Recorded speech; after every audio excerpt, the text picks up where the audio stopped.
ജീവിതത്തിൻ്റെ കൊടിപ്പടം വീണ്ടും വീണ്ടും ഉയർത്തുന്നത് തൻ്റെ കവിതകളിലൂടെയാണ്. ആ കവിതകളെ നെഞ്ചേറ്റി ബ്ലോഗിലും പുസ്തക രൂപത്തിലുമായി അവയെ പ്രസിദ്ധപ്പെടുത്തുവാനും അതിനായി ഗവൺമെന്റിന്റെയും സഹൃദയ ലോകത്തിന്റെയും സഹകരണം ഉറപ്പുവരുത്തുവാനുമുള്ള ഇടശ്ശേരി സ്മാരക സമിതിയുടെ നിരന്തര പരിശ്രമത്തെ ഏറ്റവും ഹൃദയപൂർവ്വം അഭിനന്ദിക്കുന്നു. ഒപ്പം 4 വോള്യങ്ങളിലായുള്ള ഈ ഇടശ്ശേരി കവിതയുടെ സമ്പൂർണ്ണ സമാഹാരത്തെ ലഭിക്കുന്നത് അവയെ കൂടുതൽ ആഴത്തിലറിയാൻ സാധിക്കും എന്നതിൽ ഉള്ള ചാരിതാർത്ഥ്യവും സന്തോഷവും ഒരു കാവ്യാസ്വാദക എന്ന നിലയിൽ പങ്കുവയ്ക്കുന്നു. കെടുതികളുടെ ഈ കാലത്തും സാഹിത്യത്തിന് അനേകം സാധ്യതകളുണ്ടെന്നതാണ് നേര്. ജീവിതത്തെ കൂടുതൽ പ്രകാശഭരിതവും പ്രതീക്ഷ നിർഭരവുമാക്കാൻ സാഹിത്യത്തിനെ സാധിക്കുകയുള്ളൂ. ഇടശ്ശേരി കവിതയുടെ അടരുകളിലൂടെ സഞ്ചരിക്കുമ്പോഴെല്ലാം അടങ്ങാത്ത ജീവിത കാമനയുടെ സ്പന്ദനങ്ങൾ നമുക്ക് തൊട്ടറിയാനാകും.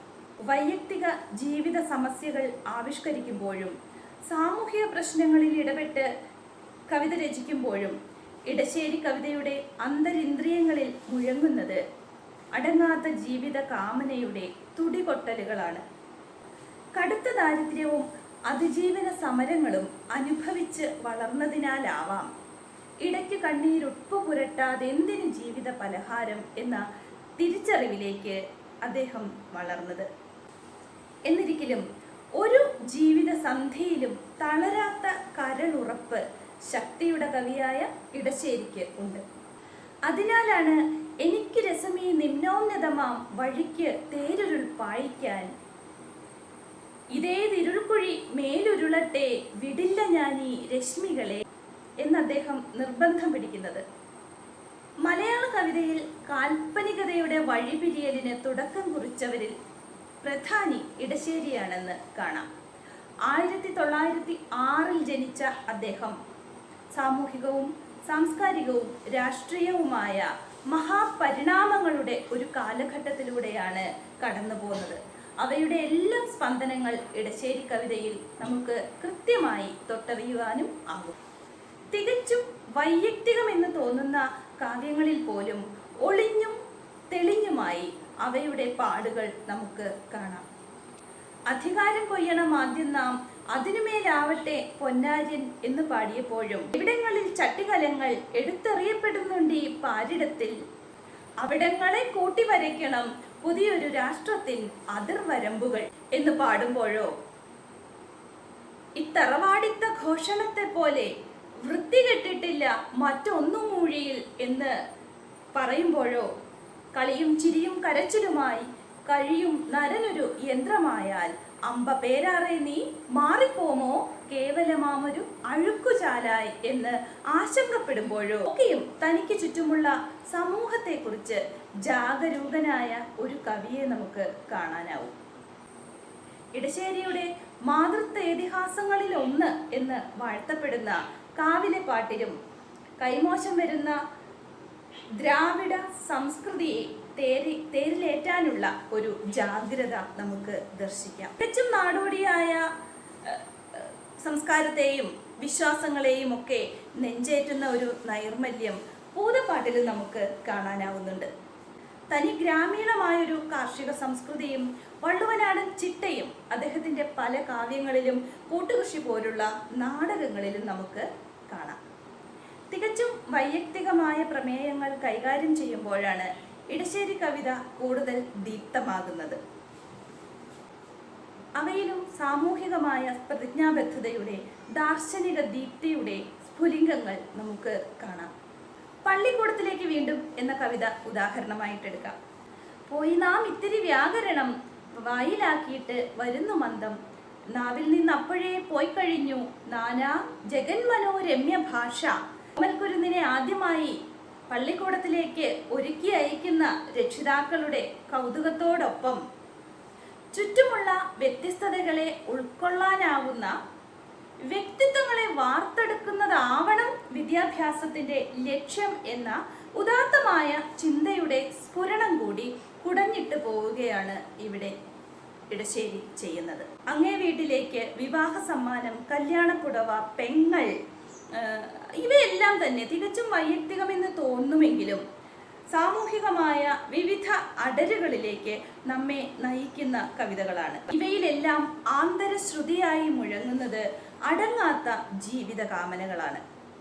ഈ അടങ്ങാത്ത ജീവിത കാമനകളുടെ ആശാപാശത്തിൽപ്പെട്ട് ഉഴറുന്നവരുണ്ട്, അടിപതറുന്നവരുണ്ട്, മരണം വരിക്കുന്നവരുണ്ട്, പൊരുതുന്നവരുണ്ട്, അതിജീവിക്കുന്നവരുണ്ട്. എന്തു തന്നെയായാലും വേദനകളെ കുഴിവെട്ടി മൂടി ശക്തിയിലേക്ക് കുതികൊള്ളുന്നവരുടെ പക്ഷത്താണ് ഇടശ്ശേരി നിലയുറപ്പിച്ചിരിക്കുന്നത്. അടങ്ങാത്ത ജീവിത കാമനകളുടെ അഗ്നിസ്ഫുലംഗങ്ങളാണ് ഇടശ്ശേരി കവിതയുടെ ആത്മചൈതന്യം. ജീവിതം മുഴുവൻ ഇരുട്ടിലാഴുമ്പോഴും പ്രതീക്ഷയുടെ നിഴലനക്കത്തിൽ പോലും വിശ്വാസമർപ്പിക്കും കവി. അതിനാലാണ് ഒരു പൂമതി ഉർവിക്ക് ചൈത്രമാസം രചിക്കുവാൻ, ഒരു സങ്കല്പമേ വേണ്ടു ജീവിതങ്ങൾക്ക് പൂവിടാൻ എന്ന് അദ്ദേഹം പാടിയത്. അതുതന്നെയാവട്ടെ അതിജീവനത്തിൻ്റെ ഈ പോർക്കളത്തിലും മഹാമാരിയുടെ വ്യാധികളുടെ ഈ കാലഘട്ടത്തിലും നമ്മുടെയും രക്ഷാമന്ത്രം. എല്ലാവർക്കും നന്ദി.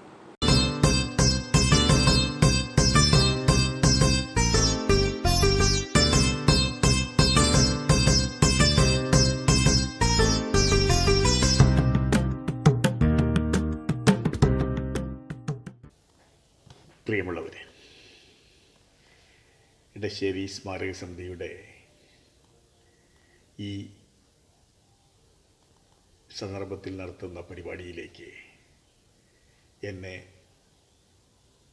ക്ഷണിച്ചതിലുള്ള സന്തോഷം, അതിൻ്റെ ഭാരവാഹികളുള്ള നന്ദിയും ഞാൻ ആദ്യമേ രേഖപ്പെടുത്തട്ടെ. ഇടശ്ശേരി ശക്തി സൗന്ദര്യങ്ങളുടെ കവിയായിരുന്നു. കാലം ചിതൽ കുത്താത്ത പൂമരങ്ങളാണല്ലോ കവികൾ. പലപ്പോഴും ആ പൂമരങ്ങളുടെ ഛായകൾ പുറം മാത്രമല്ല അകവും കുളിർപ്പിക്കുന്നതാണ്. തണലും സുഗന്ധവും നൽകുന്ന ഈ തരുഛായകൾ മാത്രമാണല്ലോ വരണ്ട സാമൂഹ്യ ജീവിതത്തിലെ അപൂർവ സൗഭാഗ്യങ്ങൾ. മലയാള കാവ്യലോകത്തിന് ലഭിച്ച അങ്ങനെയൊരു അപൂർവ പൂമരമായിരുന്നു ഇടശ്ശേരി ഗോവിന്ദൻ നായർ. നിളയുടെ സാംസ്കാരിക ചരിത്രത്തിലെ വസന്തകാലമായിരുന്നു ഇടശ്ശേരിയുടെ കാലം. തൊട്ടതെല്ലാം പൊന്നാക്കി മാറ്റിയ കവിയാണ് ഇടശ്ശേരി ഗോവിന്ദൻ നായർ. ജീവിതത്തിൻ്റെ പരുക്കൻ യാഥാർത്ഥ്യങ്ങൾ സാമൂഹ്യമായ കാഴ്ചപ്പാടോടെ വള്ളുവനാടൻ ശൈലിയിൽ ആവിഷ്കരിച്ചു എന്നതാണ് ഇടശ്ശേരിയുടെ പ്രത്യേകത. ഇടശ്ശേരിക്ക് ഒരൊറ്റ വ്യക്തിത്വമേ ഉണ്ടായിരുന്നുള്ളൂ. ജീവിതം തന്നെയായിരുന്നു അദ്ദേഹത്തിന് കവിത.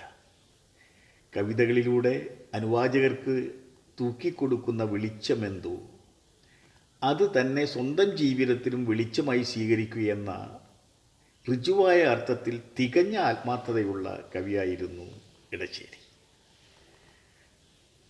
ഇടശ്ശേരി എന്ന കവി എന്നും മനുഷ്യപക്ഷത്ത് ഉറച്ചു നിന്നു.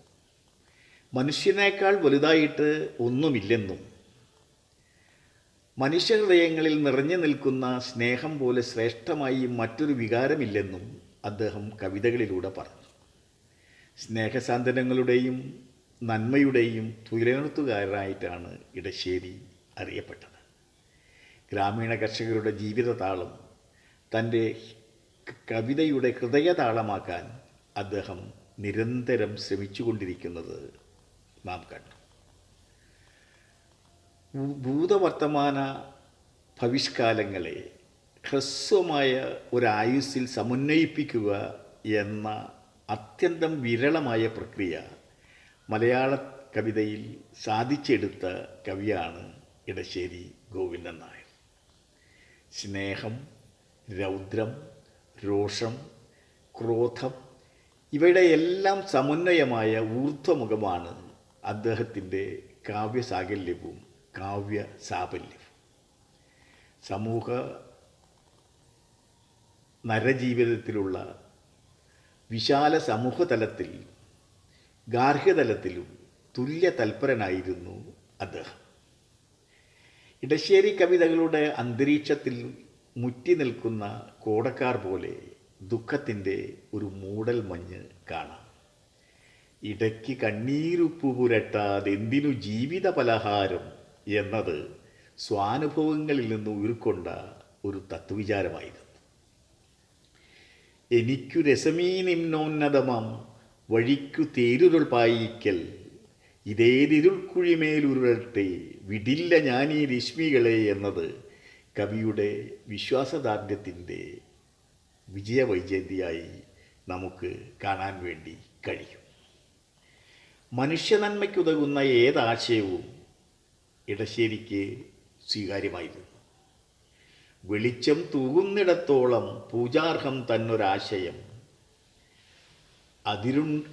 അതിരുണ്ടഴൽ ചാറുമ്പോൾ പൊട്ടിയാട്ടുക നാം വരം എന്നത് ഒരു കാലത്ത് ഭാരതത്തിൻ്റെ ചേതനയ്ക്ക് പ്രിയപ്പെട്ട മുദ്രാവാക്യമായിരുന്നു.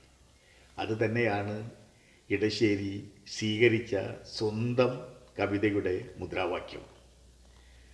അന്ന് നിലവിലുള്ള സാമൂഹ്യ വ്യവസ്ഥിതികളോട് അദ്ദേഹത്തിന് ഒടുങ്ങാത്ത അമർഷമുണ്ടായിരുന്നു.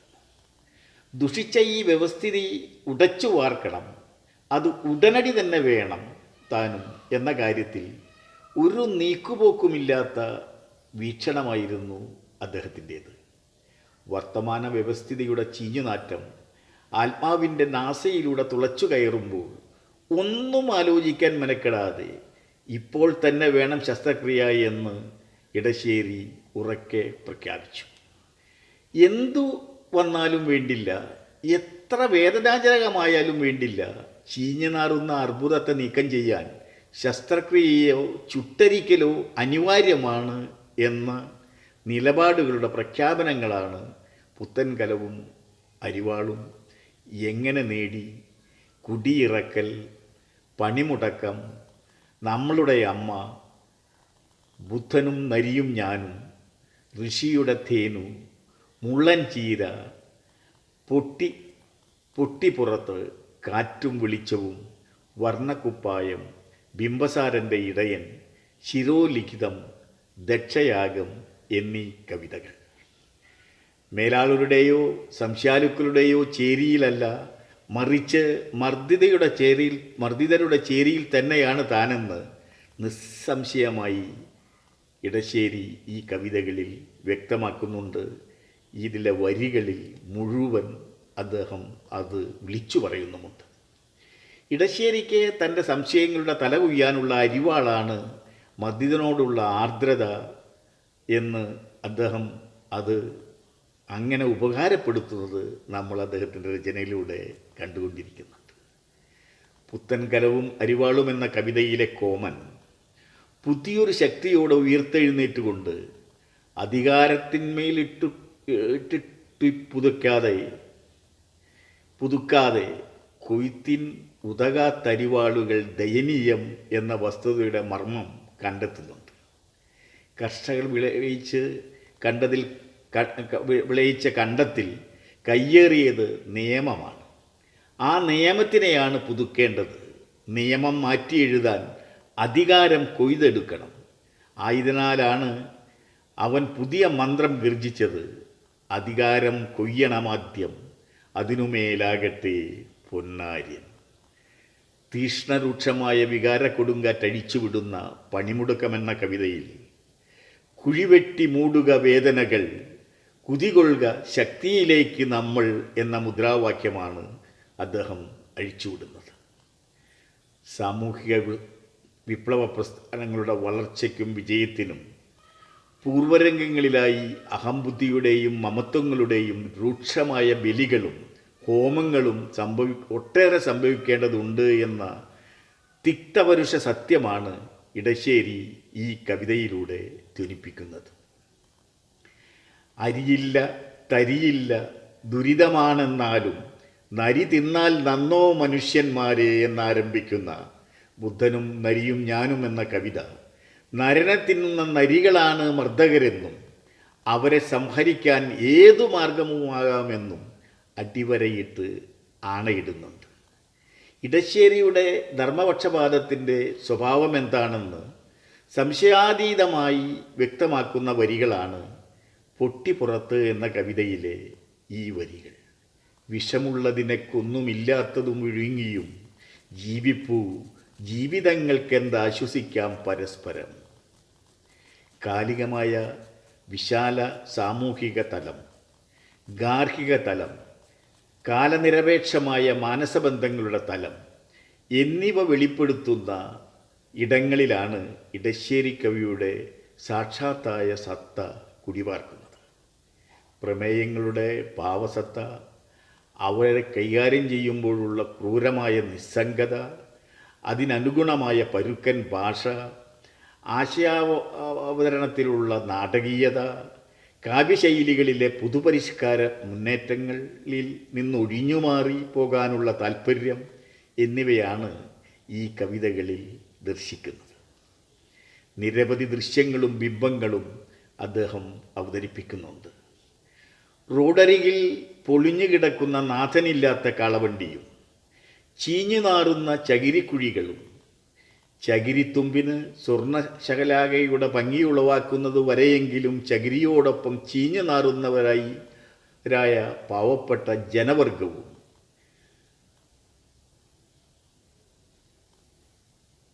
പേരാറ്റുനീരായ വമ്പിച്ച പെക്കളെ ആട്ടിത്തെളിച്ചുകൊണ്ട്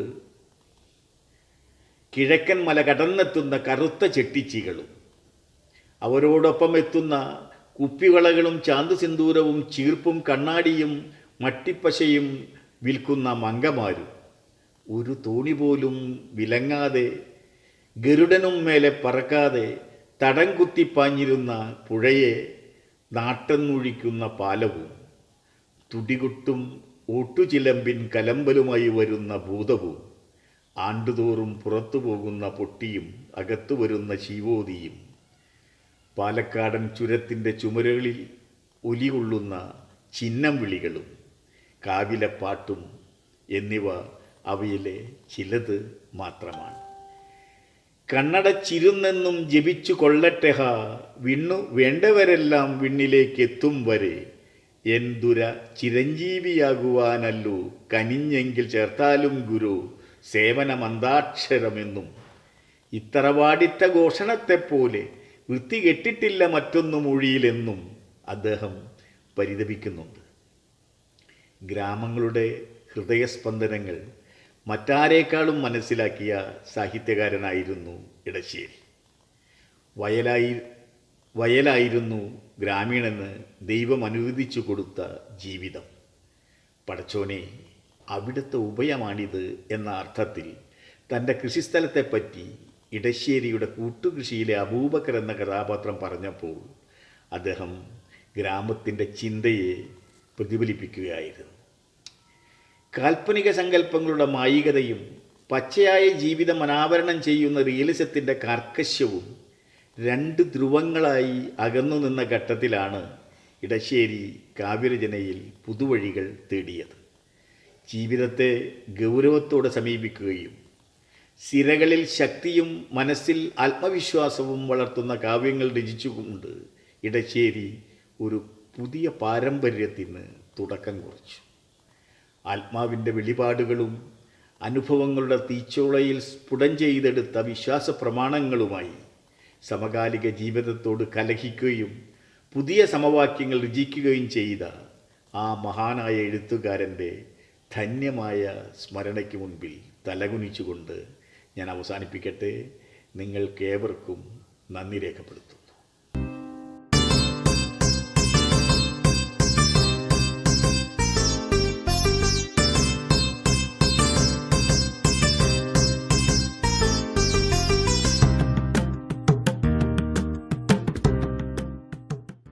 എല്ലാവർക്കും നമസ്കാരം. ഞാൻ ഇ ജയകൃഷ്ണൻ. ഞാൻ ഇടശ്ശേരിയുടെ നാട്ടുകാരനാണ്. ഇടശ്ശേരി എൻ്റെ ഏറ്റവും പ്രിയപ്പെട്ട കവിയുമാണ്. എൻ്റെ നാട്ടുകാരനായ എൻ്റെ പ്രിയപ്പെട്ട കവിയെക്കുറിച്ച്, അദ്ദേഹത്തിൻ്റെ കവിതകളെക്കുറിച്ച് പറയാനുള്ള ഈ ഒരു അവസരം എൻ്റെ ഒരു വലിയ സൗഭാഗ്യമാണെന്ന് ഞാൻ കരുതുന്നു. ഇടശ്ശേരിയുടെ കവിതകൾ വായിക്കുമ്പോൾ, അനുഭവിക്കുമ്പോൾ എനിക്ക് എൻ്റെ നാടിൻ്റെ ഒരുപാട് ചിത്രങ്ങൾ എൻ്റെ മനസ്സിലേക്ക് വരാറുണ്ട്. ചകരികുഴികൾ എന്ന കവിത വായിക്കുമ്പോൾ എൻ്റെ നാട്ടിലുള്ള കടവനാട് എന്ന് പറയുന്ന ദേശത്തെ പഴയകാലത്ത്, എൻ്റെ കുട്ടിക്കാലത്ത് ഞാൻ കണ്ടിട്ടുള്ള ചകരി പൂത്തുന്ന സ്ഥലങ്ങൾ എനിക്ക് ഓർമ്മ വരും. പൊന്നാനിയുടെ പല ഭാഗങ്ങളുടെയും ഭൂഭാഗങ്ങൾ തന്നെയാണ് ഇടശ്ശേരി തൻ്റെ കവിതയിൽ കൊണ്ടുവന്നിട്ടുണ്ട് എന്ന് എനിക്ക് തോന്നാറുണ്ട്. അദ്ദേഹത്തിൻ്റെ കവിതകളെ കുറിച്ച് സാധാരണ ഇടശ്ശേരിയെ കുറിച്ച് പറയുന്ന ഒരു എക്സ്പ്രഷൻ ഇച്ഛാശക്തിയുടെ കവി എന്നാണ്. അത് 100% സത്യമാണ്. പക്ഷെ ഇടശ്ശേരിയെ കുറിച്ച് എനിക്ക് തോന്നിയിട്ടുള്ള കാര്യം, ഇടശ്ശേരിക്ക് ഏറ്റവും കൂടുതൽ മമതയുള്ളത് മനുഷ്യ സ്നേഹത്തോടും മനുഷ്യത്വത്തോടുമാണ്. മനുഷ്യ സ്നേഹവും മനുഷ്യത്വവുമായിരുന്നു അദ്ദേഹത്തിന്റെ തത്വശാസ്ത്രവും ദർശനവും എന്ന് ഞാൻ വിശ്വസിക്കുന്നു. മനുഷ്യ സ്നേഹത്തെക്കാൾ വലിയ ഒരു ദർശനവുമില്ല, അതിനേക്കാൾ വലിയൊരു തത്വശാസ്ത്രവും ഇല്ല എന്ന് എടശ്ശേരി തന്റെ കവിതകളിലൂടെ ആവർത്തിച്ച് പ്രഖ്യാപിച്ചിട്ടുണ്ട്. എടശ്ശേരി കഥ പറഞ്ഞത്, അദ്ദേഹത്തിന്റെ കവിതയിൽ വിഷയമായവർ, സമൂഹത്തിൽ നിസ്വരായിട്ടുള്ള ആളുകൾ, അതുപോലെ തന്നെ സമൂഹത്തിന്റെ താഴേക്കിടയിൽ കിടക്കുന്ന, ജീവിതത്തിൽ ഒരുപാട് ദുരിതം അനുഭവിക്കുന്ന ഔട്ട്ലോസിനെയും കുറിച്ചാണ് ഇടശ്ശേരി തന്റെ കവിതയിൽ ആഖ്യാനം നടത്തിയിട്ടുള്ളത്. സാധാരണ മനുഷ്യന്റെ, നിസ്വരായ മനുഷ്യന്റെ എത്രയോ ആഖ്യായികളാണ് അദ്ദേഹം നമുക്ക് തന്നിട്ടുള്ളത്. ഇടശ്ശേരിയുടെ കവിതകളിൽ നമുക്ക് ധാരാളം ദ്വന്ദ്ങ്ങൾ കണ്ടെത്താൻ സാധിക്കും. ഒരു ദ്വന്ദ്വം സ്വാർത്ഥവും ത്യാഗവുമാണ്. മറ്റൊന്ന് കാരുണ്യവും ക്രൗര്യവുമാണ്. ഇത് പല കവിതകളിലൂടെയും കടന്നു പോകുമ്പോൾ നമുക്ക് മനസ്സിലാവും. ഞാൻ ഇടശ്ശേരിയെ ആദ്യമായിട്ട് കേൾക്കുന്നത്, അല്ലെങ്കിൽ ഞാൻ അനുഭവിക്കുന്നത്, ഞാൻ 7ാം ക്ലാസ്സിൽ പഠിക്കുന്ന സമയത്താണ്. അന്ന് അദ്ദേഹത്തിന്റെ ഒരു കവിതാഭാഗം പഠിക്കാനുണ്ടായിരുന്നു, അങ്ങേ വീട്ടിലേക്ക്. ആ കാലത്തെ 7ാം ക്ലാസ്സിലെ ഒരു വിദ്യാർത്ഥിയെ സംബന്ധിച്ച് കവിതയല്ല, പദ്യമാണ് ഹൃദിസ്ഥമായി പഠിക്കുകയും ചൊല്ലുകയും ചെയ്യേണ്ട ഒന്ന്. അതിൽ കവിഞ്ഞ് മറ്റൊന്നും അന്നത്തെ ഒരു കുട്ടിയെ സംബന്ധിച്ച് മറ്റൊരു കാര്യവുമില്ല. പക്ഷേ മാഷ്, എൻ്റെ മലയാളം മാഷ് പത്മനാഭൻ മേനോൻ മാഷാണ് എന്നെ അങ്ങേ വീട്ടിലേക്ക് പഠിപ്പിച്ചത്. അദ്ദേഹം അത് പഠിപ്പിച്ചു കഴിഞ്ഞപ്പോൾ, ആ കഥയിലൂടെ ഞാൻ സഞ്ചരിച്ചപ്പോൾ, ആ കഥയിലൂടെ ഞാൻ കടന്നു പോയപ്പോൾ, അത് വല്ലാത്തൊരു അനുഭവമായി അന്ന് എൻ്റെ മനസ്സിൽ ഉണ്ടായി, അനുഭവമായി തീർന്നു. അത് പിന്നീട് കാലമേറെ ചെന്ന് കവിത വായിക്കുകയും അതിനെക്കുറിച്ച് ആലോചിക്കുകയൊക്കെ ചെയ്തപ്പോഴും ഇടശ്ശേരിയുടെ അങ്ങേ വീട്ടിലേക്ക് എന്ന സങ്കല്പം, അതിലെ കഥ, അതിലെ അച്ഛൻ, അതിലെ മകള്, ആ 7ാം ക്ലാസ്സുകാരൻ്റെ മനസ്സിലുള്ള അതേ ആഴത്തിൽ, അതേ ദീപ്തിയോടുകൂടി എൻ്റെ ഉള്ളിലുണ്ടായി. ഇന്നും എൻ്റെ ഈ പ്രായത്തിൽ ഇടശ്ശേരി എന്നെ വിട്ടുപോയിട്ടില്ല. അതാണ് അദ്ദേഹത്തിന്റെ കവിതയുടെ ശക്തി. അങ്ങേ വീട്ടിലേക്ക് എന്ന് പറയുന്ന കവിത, അച്ഛനാണ് അതിലെ കേന്ദ്ര കഥാപാത്രം. അച്ഛൻ, അമ്മ, മകൾ അല്ലെങ്കിൽ പെങ്ങൾ, 3 കഥാപാത്രങ്ങൾ ഒരുപാട് കവിതയിൽ ഇടശ്ശേരി ആവർത്തിച്ചിട്ടുണ്ട്. അച്ഛനെ കേന്ദ്രീകരിച്ചിട്ടുള്ള പ്രധാനപ്പെട്ട 2 കവിതകളാണ് അങ്ങേ വീട്ടിലേക്കും മകന്റെ വാശി. അമ്മയെ കേന്ദ്രീകരിച്ചിട്ടുള്ള പ്രധാനപ്പെട്ട കവിതകളായിട്ട് നമ്മൾ പറയുന്നത് ഒന്ന് പൂതപ്പാട്ട്, മറ്റൊന്ന് കാവില് പാട്ടുമാണ്.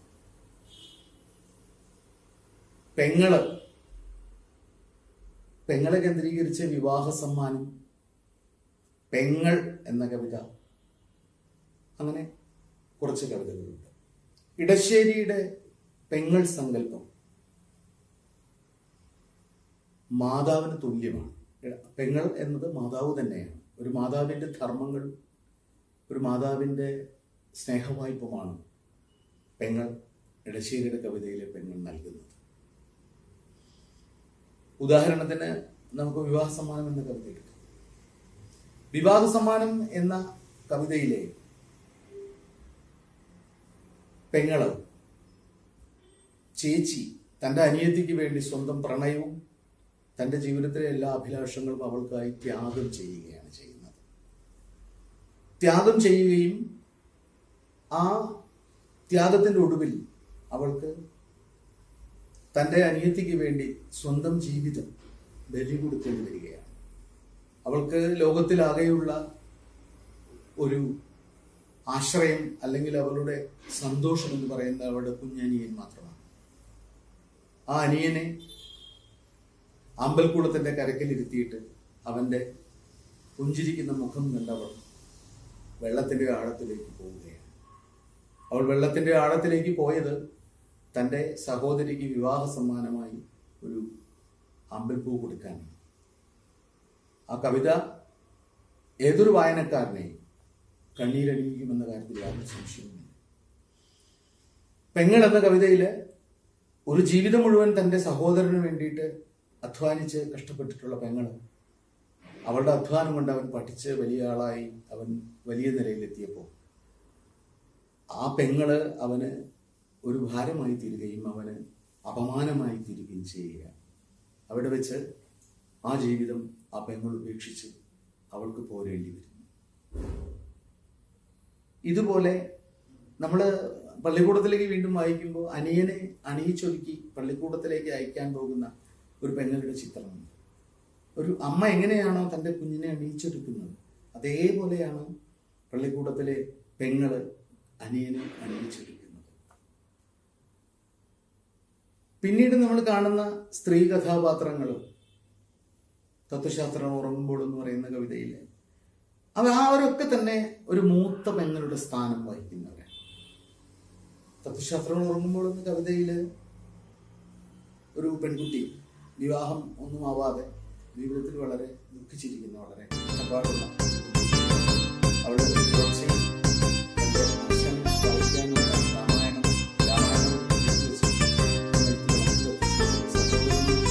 കട്ടഞ്ചായ അയാളുടെ തലയ്ക്കാൻ പുറത്ത് വെച്ച് അവള് അതിരാവിലെ ദൂരെ കണ്ട ഒരു വെളിച്ചത്തിന് നേരെ ഇറങ്ങി പുറപ്പെടുകയാണ്.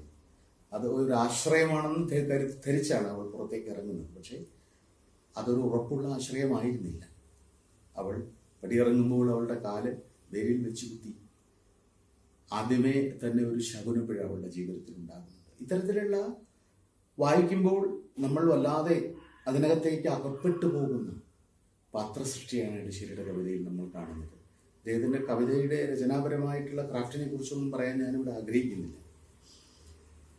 അച്ഛനെ കുറിച്ച് പറയുമ്പോൾ നമുക്കറിയാം, അങ്ങേ വീട്ടിലേക്ക് എന്ന് പറയുന്ന കവിതയിൽ ഞാൻ നേരത്തെ പറഞ്ഞ ദ്വന്ദ്വം ഇവിടെ പ്രവർത്തിക്കുന്നത് എങ്ങനെയാണെന്ന് നോക്കാം. അച്ഛൻ മകളെ നല്ലൊരിടത്തേക്ക് വിവാഹം കഴിച്ചു കൊടുക്കുന്നു.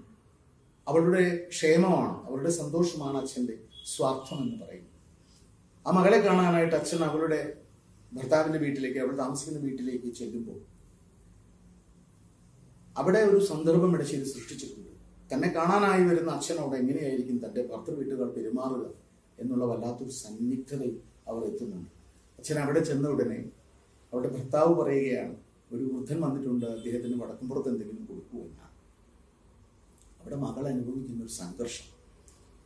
അപ്പോൾ അച്ഛൻ പറയുന്നു, അയ്യോ എനിക്ക് വഴി തെറ്റിയതാണ്, ഞാൻ അങ്ങേ വീട്ടിലേക്ക് കയറേണ്ടതാണ് എന്ന് പറഞ്ഞ് അദ്ദേഹം ദുഃഖഭാരത്തോടെ തിരിച്ചു പോകും. ഇവിടെ ദ്വന്ദ്വം പ്രവർത്തിക്കുന്നത് മകൾ ക്ഷേമത്തിലിരിക്കുക എന്നുള്ളത് അച്ഛൻ്റെ സ്വാർത്ഥമാണ്. ആ സ്വാർത്ഥത്തിനാണ് അദ്ദേഹം അവിടെ ചെല്ലുന്നത്. പക്ഷേ അവിടെ നിന്നൊരു കള്ളം പറഞ്ഞുകൊണ്ട് അദ്ദേഹം തിരിച്ചു പോരുന്നത് ആ സ്വാർത്ഥത്തിനപ്പുറമുള്ള മറ്റൊരാൾക്ക് വേണ്ടി ചെയ്യുന്ന ഒരു ത്യാഗമാണ്. ഇങ്ങനെ ഇത്തരത്തിലുള്ള ദ്വന്ദ്ങ്ങൾ ആവർത്തിച്ച് നമുക്ക് എടശ്ശേരിയുടെ കവിതയിൽ നമുക്ക് കാണാൻ സാധിക്കും. മകന്റെ വാശി, അതുപോലെ ഒരു അച്ഛൻ്റെ വല്ലാത്തൊരു ജീവിത പ്രതലത്തെ കാണിക്കുന്ന കവിതയാണ്.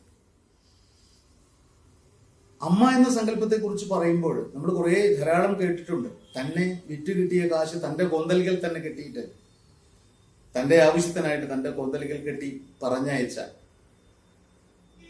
വിറ്റ് കിട്ടിയ വിൽക്കാശപ്പടി തൻ്റെ തന്നെ കൊന്തലക്കിൽ ഉടക്കി വിട്ടിട്ട് പിന്നീട് ഈ മകൻ എവിടെയോ നഗരത്തിലൊക്കെ പോയി വലിയ ആളായി തിരിച്ചു വരുമ്പോൾ, അവൾ ആവശ്യപ്പെട്ട ഒരു കമ്പിളിയുമായി തിരിച്ചു വരുമ്പോൾ മകൻ കാണുന്നത് ഒരട്ടി മണ്ണ് പുതച്ച് കിടക്കുന്ന അമ്മയാണ്.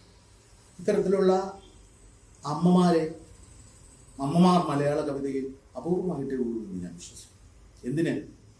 ഭൂതപ്പാട്ട് എന്ന് പറയുന്ന കവിത തന്നെ നമുക്ക് ഏറ്റവും വലിയ ഉദാഹരണമായിട്ട് എടുക്കാം. അതിലുള്ള രണ്ടമ്മമാര്, പ്രസവിച്ച അമ്മയും ആ കുഞ്ഞിനെ തട്ടിക്കൊണ്ടുപോകുന്ന ഭൂതം എന്ന അമ്മയും. വന്ധ്യയായ ഭൂതം നങ്ങേലിയുടെ കുഞ്ഞിനെ, ഒരുപാട് കാലത്തിന് ശേഷമാണ് നങ്ങേലിക്ക് ഒരു കുഞ്ഞുണ്ടാകുന്നത്. ആ കുഞ്ഞിനെ ഭൂതം ആ കുഞ്ഞിന്റെ കൗതുകം കണ്ട് അവളിലെ മാതൃത്വം ഉണർന്ന് നങ്ങേലി കാണാതെ പള്ളിക്കൂടത്തിലേക്ക് പോകുന്ന കുഞ്ഞിനെ തട്ടിക്കൊണ്ടുപോവുകയാണ്. ആ കുഞ്ഞ് ഈ കാച്ചിയ മോരൊഴിച്ച് ഒപ്പി പഠിച്ചിട്ട് കാക്കയെ പൂച്ചയെ പാട്ടുകൾ പാടി മാമ കൊടുക്കുന്നു നങ്ങേലി. അങ്ങനെ കൊണ്ടുവന്ന കുഞ്ഞിനെയാണ് ഭൂതം തട്ടിക്കൊണ്ടുപോകുന്നത്. ആ കവിത നമ്മൾ വായിക്കുമ്പോൾ ഭൂതത്തോട് നമുക്ക് അടുത്ത ദേഷ്യം തോന്നും. പക്ഷെ ഭൂതം കുഞ്ഞിനെ കൊണ്ടുപോയിട്ട് അവന് വേണ്ട എല്ലാ സൗകര്യങ്ങളും ചെയ്ത് അവനെ പോറ്റുകയാണ്. നങ്ങേലി തന്റെ കുഞ്ഞിനെ കാണാതെ അലഞ്ഞു നടക്കുന്നു. ഒടുവിൽ അവർ തമ്മിൽ കണ്ടുമുട്ടുമ്പോൾ ഭൂതം നങ്ങേലിക്ക് കുഞ്ഞിനെ കൊടുക്കാതിരിക്കാൻ പല പല മാന്ത്രിക വിദ്യകളും കാണിച്ച് നങ്ങേലിയെ പറ്റിക്കുന്നുണ്ട്. കുഞ്ഞിന് പകരം ഭൂതം ഒരു പുല്ല് ചൊപിച്ച് കുഞ്ഞാക്കി നങ്ങേലിക്ക് കൊടുക്കുന്നു. കുഞ്ഞിന് പകരമായിട്ട് ഭൂതം നങ്ങേലിയിൽ നിന്ന് അവളുടെ കണ്ണുകൾ ചുരന്നു തരാൻ ആവശ്യപ്പെടുന്നു. നങ്ങേലി അത് ചെയ്തു കൊടുക്കുന്നു. കണ്ണു പൊട്ടിപ്പോയ നങ്ങേലിക്ക് മുമ്പിൽ പുല്ലുകൊണ്ടുണ്ടാക്കിയ കുഞ്ഞിനെ ഭൂതം വെച്ചു കൊടുക്കുമ്പോൾ, നിർത്തി കൊടുക്കുമ്പോൾ നങ്ങേലി കുഞ്ഞിനെ തൊട്ട ഉടനെ പറയുന്നു, ഇതെന്റെ കുഞ്ഞല്ല. മാതൃത്വത്തിന്റെ മഹത്വം ഇതിനേക്കാൾ ഉയരത്തിൽ പറഞ്ഞിട്ടുള്ള കവിതകൾ അപൂർവമായി ഞാൻ വിശ്വസിക്കുന്നു. ആ കവിത വായിക്കുമ്പോൾ എനിക്ക് എപ്പോഴും ബ്രഹിറ്റിന്റെ വളരെ പ്രസിദ്ധമായിട്ടുള്ള ഒരു നാടകമുണ്ട്, കോക്കേഷ്യൻ ചോക്ക് സർക്കിൾ. വളർത്തമ്മയും പെറ്റമ്മയും തമ്മിലുള്ള ഒരു സംഘർഷമാണ് അതിലെ പ്രധാനപ്പെട്ട വിഷയം. വളരെ വളരെ രാഷ്ട്രീയമാനമുള്ള ഒരു നാടകമാണ്. ആ രണ്ടമ്മമാരെ എപ്പോഴും നമുക്ക് ഓർമ്മ വരും. കോക്കേഷ്യൻ ചോക്ക് സർക്കിളിലെ രാജകുമാരിയായിട്ടുള്ള പ്രസവിച്ച അമ്മയും കുഞ്ഞിന്റെ യഥാർത്ഥ അമ്മയും പരിചാരികയായിട്ടുള്ള പൊറ്റമ്മയും തമ്മിലുള്ള സംഘർഷം. ഈ ഭൂതത്തിൽ നിന്ന് കുഞ്ഞിനെ മോചിപ്പിച്ചുകൊണ്ട് നങ്ങേലി പോകുന്നു. പക്ഷേ ഭൂതത്തിന് കുഞ്ഞിനെ കാണാനുള്ള വാഞ്ച അധികമായപ്പോൾ ഭൂതം നാട്ടിലേക്ക് വരുന്നു, കുഞ്ഞിനെ അന്വേഷിച്ച്. അവിടെ എടശ്ശേരി പറയുന്നുണ്ട്, ഈ കുഞ്ഞിനെ തന്റെ വീടിന്റെ എവിടെയാണ് തന്റെ വീട് എന്ന് നങ്ങേലി ഭൂതത്തോട് പറഞ്ഞില്ല. അതൊരു പക്ഷെ നങ്ങേലിക്ക് മറന്നതുകൊണ്ടോ കണ്ടാൽ തന്റെ കിടാവിനെ വീണ്ടും കൊണ്ടോടിപ്പോകുമെന്ന് ഭയന്നോ തിട്ടമതാർക്കറിയാം എന്നാണ് എടശ്ശേരി പറയുന്നത്. ആ തിട്ടം എന്നുള്ള പ്രയോഗത്തിന് വളരെ വലിയതായ ഒരു മാനമുണ്ട്. വളരെ മൾട്ടി ഡയമെൻഷണൽ ആയിട്ടുള്ള ഒരു വാക്കാണ് ആ തിട്ടം എന്നുള്ളത്. അപ്പം ഇവിടെ എത്തുമ്പോൾ ഈ കുഞ്ഞിനെ കാണാനായിട്ട് ഗ്രാമം മുഴുവൻ അലഞ്ഞു നടന്ന് ഓരോ വീട്ടിലും വന്ന് ഈ ഉണ്ണി ഇവിടെയാണോ എന്ന് ചോദിക്കുമ്പോൾ ഉണ്ണിയെ വേണോ എന്ന് പറഞ്ഞ് നാട്ടുകാർ എല്ലാവരും നങ്ങേലിയെ കളിയാക്കുമ്പോൾ നമ്മൾ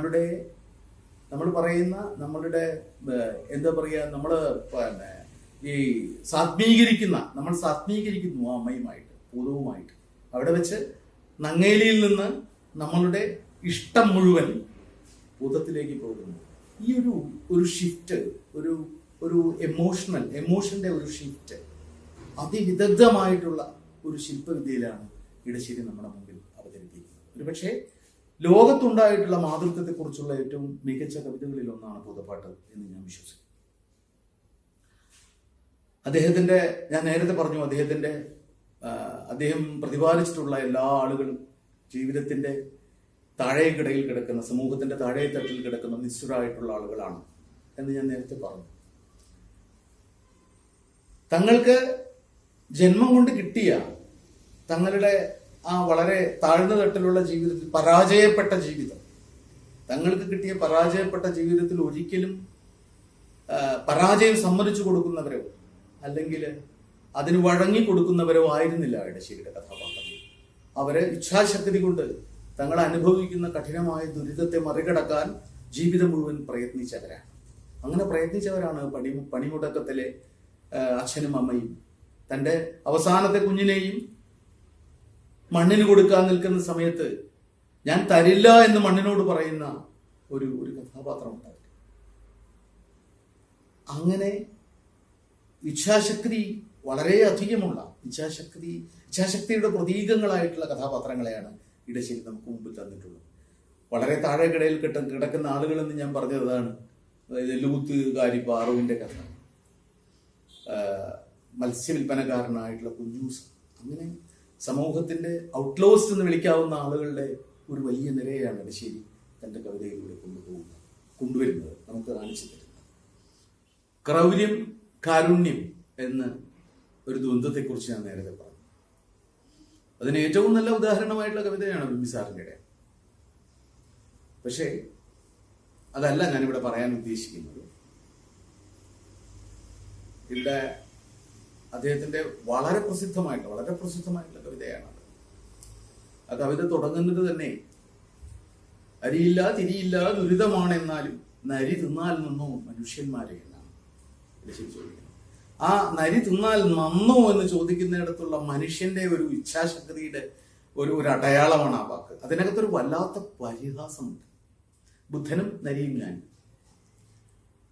തന്റെ കുഞ്ഞുങ്ങൾക്ക് അത്താഴത്തിനായിട്ട് ഒരു പിടി അരിയുമായിട്ട് സന്ധ്യാസമയത്ത് വീട്ടിലേക്ക് പോകുന്ന ഒരു സാധാരണ മനുഷ്യൻ, അദ്ദേഹത്തിന്റെ യാത്രക്കിടയിൽ വഴിയിൽ വെച്ച് അദ്ദേഹത്തിന് നേരെ ഒരു നരി വന്നെടുക്കുന്നു. നരി വന്നെടുത്തപ്പോൾ അദ്ദേഹം അവിടെ കണ്ണിൽ കണ്ടത് ഒരു ബുദ്ധപ്രതിമയാണ്. ആ ബുദ്ധപ്രതിമയെ എടുത്ത് നരിയുടെ മേത്തേക്ക്, നരിയുടെ തലയിലേക്ക് ഇടുകയാണ്. ഇവിടെ എടശ്ശേരി പറയുന്ന ഒരു വലിയ തത്വം ഒറ്റവാക്കിൽ പറയുകയാണെങ്കിൽ, കുത്തിപ്പിടിക്കാൻ നമ്മൾ ഊന്നി നിൽക്കുന്ന വടി കുത്തിപ്പിടിക്കാൻ നമുക്ക് ഒരു നടക്കാനുള്ള ഒരു ഇതായി മാത്രമല്ല, അത് കുത്തിപ്പിടിക്കാൻ മാത്രമുള്ളതല്ല, തന്നെ ആക്രമിക്കാൻ വരുന്ന ഏതൊരു ശത്രുവിനെയും എതിരിടാൻ കൂടിയുള്ളതാണ് എന്ന് പറയുന്ന ഒരു തത്വം അവിടെ എടശ്ശേരി നമുക്ക് മുമ്പിൽ പറയുന്നുണ്ട്. ഇവിടെ കാരുണ്യത്തിന്റെ പ്രതീകമായിട്ടുള്ള ബുദ്ധൻ അവിടെ വെറും ഒരു ശില മാത്രമായി തീരുകയാണ്. ശിലയിൽ അപ്പോൾ ബുദ്ധനില്ല. ശിലയിൽ ആരോപിതമായ ബുദ്ധൻ അപ്പോൾ ഇല്ല. ആ കാരുണ്യത്തിന്റെ അഹിംസയുടെ പ്രതീകമായിട്ടുള്ള ബുദ്ധൻ ഈ മനുഷ്യന്റെ, സാധാരണ മനുഷ്യന്റെ ജീവൻ രക്ഷിക്കാനായിട്ട് കല്ലായി തീരുകയാണ് ചെയ്യുന്നത്. അവിടെ ഞാൻ നേരത്തെ പറഞ്ഞ ഒരു വല്ലാത്തൊരു ഷിഫ്റ്റ് ഉണ്ട്. ഇതാണ് ഒന്നിന്ന് മറ്റൊന്നിലേക്കുള്ള ഒന്നിന്ന് മറ്റൊന്നിലേക്കുള്ള പെട്ടെന്ന് ഒരു ചലിച്ച് മറ്റൊന്നിലേക്ക് ആയിത്തീരുന്ന ഒരു വല്ലാത്ത ഒരു അവസ്ഥ എടശ്ശേരി അവിടെ സൃഷ്ടിക്കുന്നുണ്ട്. അതാണ് ആ കവിത നമ്മളിൽ ഉണ്ടാക്കുന്ന വല്ലാത്തൊരു അനുഭവം. നിങ്ങളുടെ ബുദ്ധിയുള്ള നിങ്ങൾ തർക്കിക്കും, ഞാനൊന്ന് തലചായിക്കട്ടെ എന്നൊരു കവിതയിൽ എടശ്ശേരി പറയുന്നു. ഇങ്ങനെ ഈ ഒരേ സമയത്ത് ഇത്തരം ദ്വന്ദ്ങ്ങളെ സൃഷ്ടിക്കുകയും അതിൽ തന്റെ പക്ഷം കൃത്യമായി പറയുകയും ചെയ്യുക. അതാണ് നേരത്തെ ഞാൻ പറഞ്ഞത്, മനുഷ്യനുതകാത്ത, മനുഷ്യ സ്നേഹത്തെ ഇല്ലാതാക്കുന്ന, മനുഷ്യന് പാരതന്ത്ര്യത്തിലേക്ക് കൊണ്ടുപോകുന്ന, മനുഷ്യന് ഗുണകരമല്ലാത്ത ഒരു തരത്തിലുള്ള തത്വശാസ്ത്രത്തെയും ഒരു ദർശനത്തെയും താൻ അംഗീകരിക്കില്ല എന്നാണ് എടശ്ശേരി തന്റെ കവിതയിലൂടെ ആവർത്തിച്ച് പറഞ്ഞിട്ടുള്ളത്. അത് വളരെ സമ്മപ്പ് ചെയ്ത് പറയുമ്പോൾ പറയാവുന്ന ഒരു കാര്യം, പൊട്ടി പുറത്ത് ശീവൂതി അകത്ത് എന്ന് പറയുന്ന കവിതയിൽ ചെയ്യുന്ന ഒരു കാര്യമുണ്ട്. നമ്മൾ പൊട്ടിയാട്ടുന്നത് ഒരു വർഷം നമ്മുടെ ജീവിതത്തിൽ ഉണ്ടായിട്ടുള്ള വളരെ ഋണാത്മകമായിട്ടുള്ള നെഗറ്റീവ് എനർജിയെ, ആ ഊർജത്തെ മുഴുവൻ നമ്മൾ നെഗറ്റീവ് എനർജിയെ മുഴുവൻ നമ്മൾ പൊട്ടിയാട്ടിക്കളയുകയാണ് ചെയ്യുന്നത്. എന്നിട്ട് നമ്മൾ ശിവോതിയെ, ശ്രീലക്ഷ്മിയെ നമ്മുടെ ജീവിതത്തിലേക്ക് കൂട്ടിയിരിക്കുന്നു. എടശ്ശേരി ഓർമ്മിപ്പിക്കുന്ന ഒരു കാര്യം എന്താണെന്ന് വെച്ചാൽ, ഒരു വർഷം കഴിയുമ്പോൾ ഈ നമ്മൾ ആവാഹിച്ചെടുത്ത ശ്രീ ഭഗവതി ശിവോതി ഒരു കൊല്ലം കഴിയുമ്പോൾ പൊട്ടിയായി തീരുമെന്നാണ് അതിലൂടെ അദ്ദേഹം പറയാൻ ശ്രമിക്കുന്നത്. മറ്റൊന്നുമല്ല, ഏതൊരു തത്വശാസ്ത്രവും എക്കാലവും എല്ലാ കാലത്തിനും ഒക്കുന്നതാവില്ല. കാലങ്ങൾ മാറുമ്പോൾ തത്വശാസ്ത്രങ്ങൾ മാറേണ്ടതുണ്ട് എന്നും, ഏതൊരു തത്വശാസ്ത്രവും അതിന്റെ വെളിച്ചം കെട്ട് അതിലേക്ക് ഇരുൾ പടരുമ്പോൾ അതിനെ മാറ്റി പ്രതിഷ്ഠിച്ചില്ലെങ്കിൽ ആ തത്വശാസ്ത്രത്തിന്റെ പ്രവർത്തിക്കാനുള്ള അല്ലെങ്കിൽ കർമ്മം ചെയ്യാനുള്ള കരുത്ത് നഷ്ടപ്പെടും, അതിന്റെ ഫങ്ഷണൽ കപ്പാസിറ്റി ഇല്ലാതെയാവുമെന്നാണ്. എല്ലാ തത്വശാസ്ത്രവും കാലങ്ങൾക്കനുസരിച്ച് മാറ്റേണ്ടതുണ്ട് എന്ന് അദ്ദേഹം പറയുന്നത് അവിടെയാണ്. അതാണ് കുഴിവെട്ടി മൂടുക വേദനകൾ, കുതികൊള്ളുക ശക്തിയിലേക്ക് നമ്മളൊന്ന് എടശ്ശേരി നമ്മളോട് പറഞ്ഞത്. ഇങ്ങനെ എടശ്ശേരിയുടെ കവിതയിലൂടെ കടന്നു പോകുമ്പോൾ ഇത്തരം ഒരുപാട് കാര്യങ്ങൾ നമുക്ക് പറയാനുണ്ട്. അത് പെട്ടെന്ന് കുറച്ച് സമയം കൊണ്ട് പറഞ്ഞു തീർക്കാവുന്നതല്ല. എങ്കിലും മലയാളം കണ്ട്, ഞാൻ മലയാളം എന്നല്ല പറയാൻ, ലോകം കണ്ട വലിയ കവി എന്നാണ് എൻ്റെ ഭാഷ്യം. കാരണം ഇടശ്ശേരി നാട്ടിൻപുറത്തെ ഒരു സാധാരണ നാട്ടിൻപുറത്തെ ഒരു കർഷകൻ, ഒരു നാട്ടുകർഷകന്റെ നീതിയാണ്, നീതിശാസ്ത്രമാണ് നമുക്ക് മുമ്പിൽ പറഞ്ഞത് എന്നൊക്കെ നമ്മൾ ആലങ്കാരികമായിട്ട് പറയും. പക്ഷേ എടശ്ശേരി പറഞ്ഞത് ഒരു നാടിന്റെ ചരിത്രമല്ല, ഈ ലോകത്തിലുള്ള എല്ലാ നിസ്വന്മാരായ മനുഷ്യന്മാരുടെയും കഥയും ലോകത്തുള്ള എല്ലാ മനുഷ്യർക്കും ഒരിക്കലും നിഷേധിക്കപ്പെടാനാവാത്ത സ്നേഹം എന്ന് പറയുന്നതിന്റെ മൂല്യത്തെക്കുറിച്ചാണ് ഇടശ്ശേരി ആവർത്തിച്ച് സംസാരിച്ചത്. അതുകൊണ്ട് തന്നെ ആയിരിക്കണം ഇച്ഛാശക്തിയുടെ കവി എന്ന് ഇടശ്ശേരിയെ വിളിക്കുന്നത്. എല്ലാവർക്കും എൻ്റെ നന്ദി, നമസ്കാരം.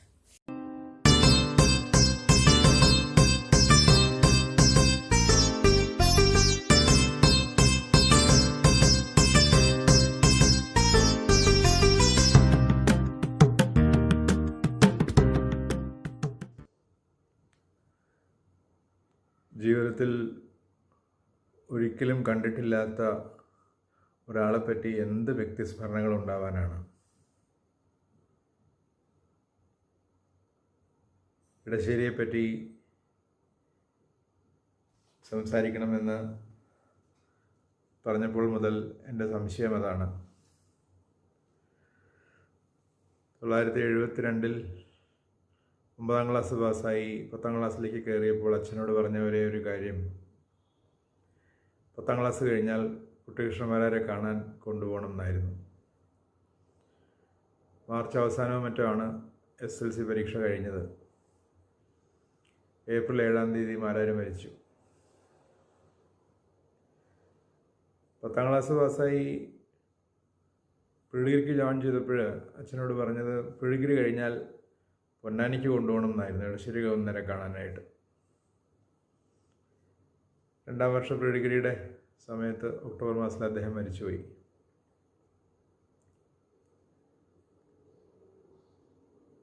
എന്തുകൊണ്ടാണ് ഇടശ്ശേരിയെ കാണണമെന്ന് ആഗ്രഹിച്ചതെന്ന് ചോദിച്ചാൽ കൃത്യമായ ഉത്തരവില്ല.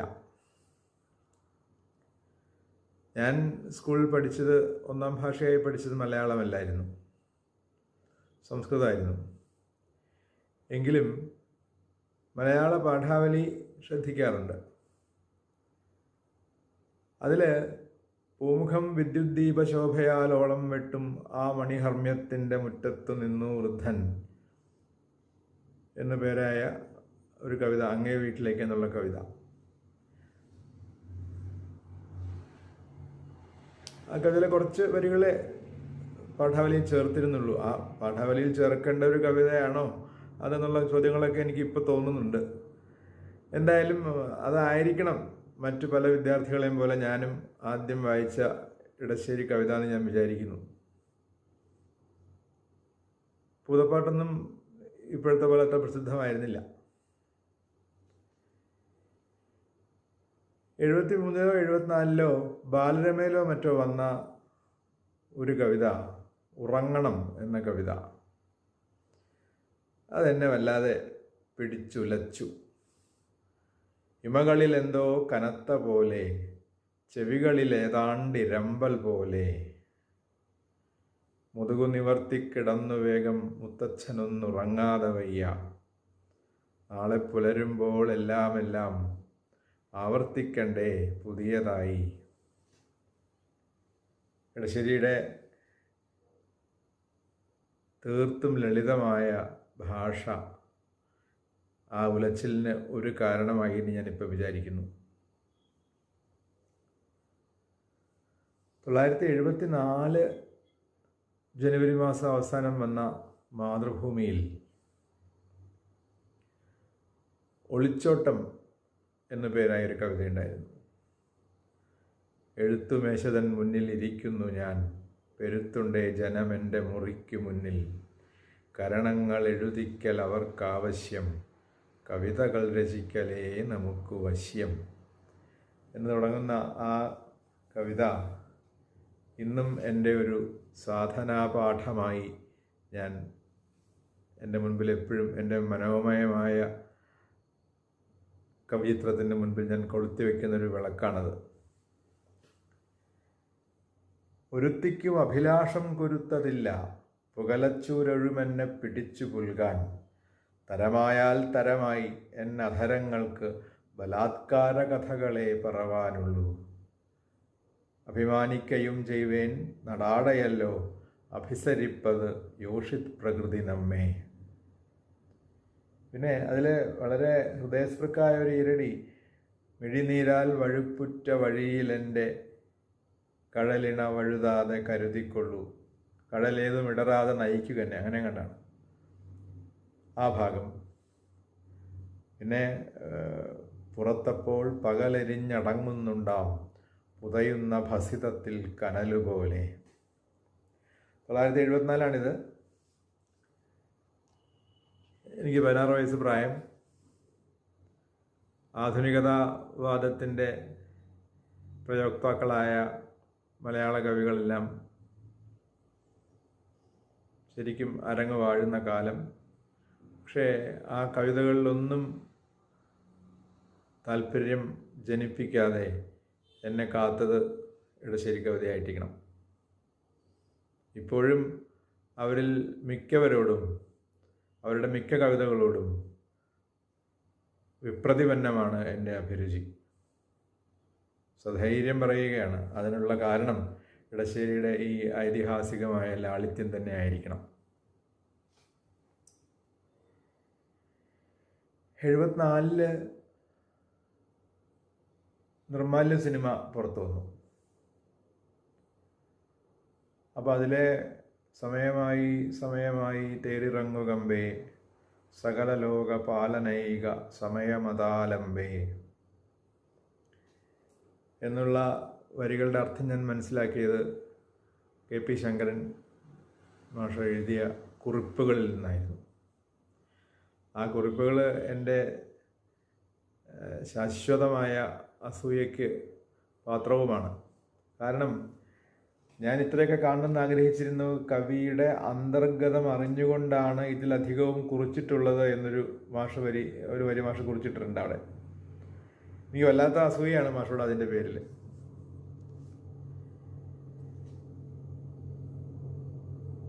ഒരു ദിവസം വൈകുന്നേരം കോളേജ് വിട്ടിട്ട് വീട്ടിലേക്ക് പോകുന്ന വഴിക്ക് ഞാൻ ഈ വരികൾ മൂളി നടക്കുകയാണ്. സമയമായി തേരിറങ്ങുകമ്പേ സകല ലോക പാലനൈക സമയമതാലംബേ. അപ്പോഴാണ് ആ വഴിയോരത്തുണ്ടായിരുന്ന ഒരു പീടികയിൽ വൈകുന്നേരം 6 മണി കഴിഞ്ഞിട്ടുണ്ടാവണം, റേഡിയോയിൽ നിന്ന് വാർത്ത കേട്ടത്. സംഗീതജ്ഞ പ്രശസ്ത ഭാഗവതരുമായ ചെമ്പൈ വൈദ്യനാഥ ഭാഗവതർ ഇന്ന് അന്തരിച്ചു. എന്ന് കേട്ടിങ്ങനെ നിന്നുപോയി. അപ്പോഴാണ് അടുത്ത വാചകം, പ്രശസ്ത കവി ഇടശ്ശേരി ഗോപിനാഥൻ അന്തരിച്ചു. അയ്യോ. പിന്നാലെ പറഞ്ഞു, പ്രശസ്ത ഭിഷഗ്വരനായ കാലടി പരമേശ്വരൻ പിള്ള അന്തരിച്ചു. ഇതെല്ലാം 1974 ഒക്ടോബർ 16 പിന്നീട് അക്കിത്തം എഴുതിയിട്ടാണ് ഞാൻ മനസ്സിലാക്കിയത്. പ്രാതലിനിടയിൽ ഭവാൻ മുഴുമിച്ചു ജീവിതയാത്രയെന്ന് ഓതി വാസരമെത്തവേ വെടികൊണ്ട സൂകരമായി ഞാൻ. പിൽക്കാലത്ത് ഈ മധവനൊക്കെ എഴുതി ഞാൻ വായിച്ചിട്ടുണ്ട്. അദ്ദേഹം കാലത്ത് കാപ്പ് കുടിച്ച് ഇഡ്ഡലിയോ മറ്റോ ചട്ടയിൽ മുക്കി കഴിക്കുന്ന സമയത്താണ് ഉണ്ടായിരുന്നത്.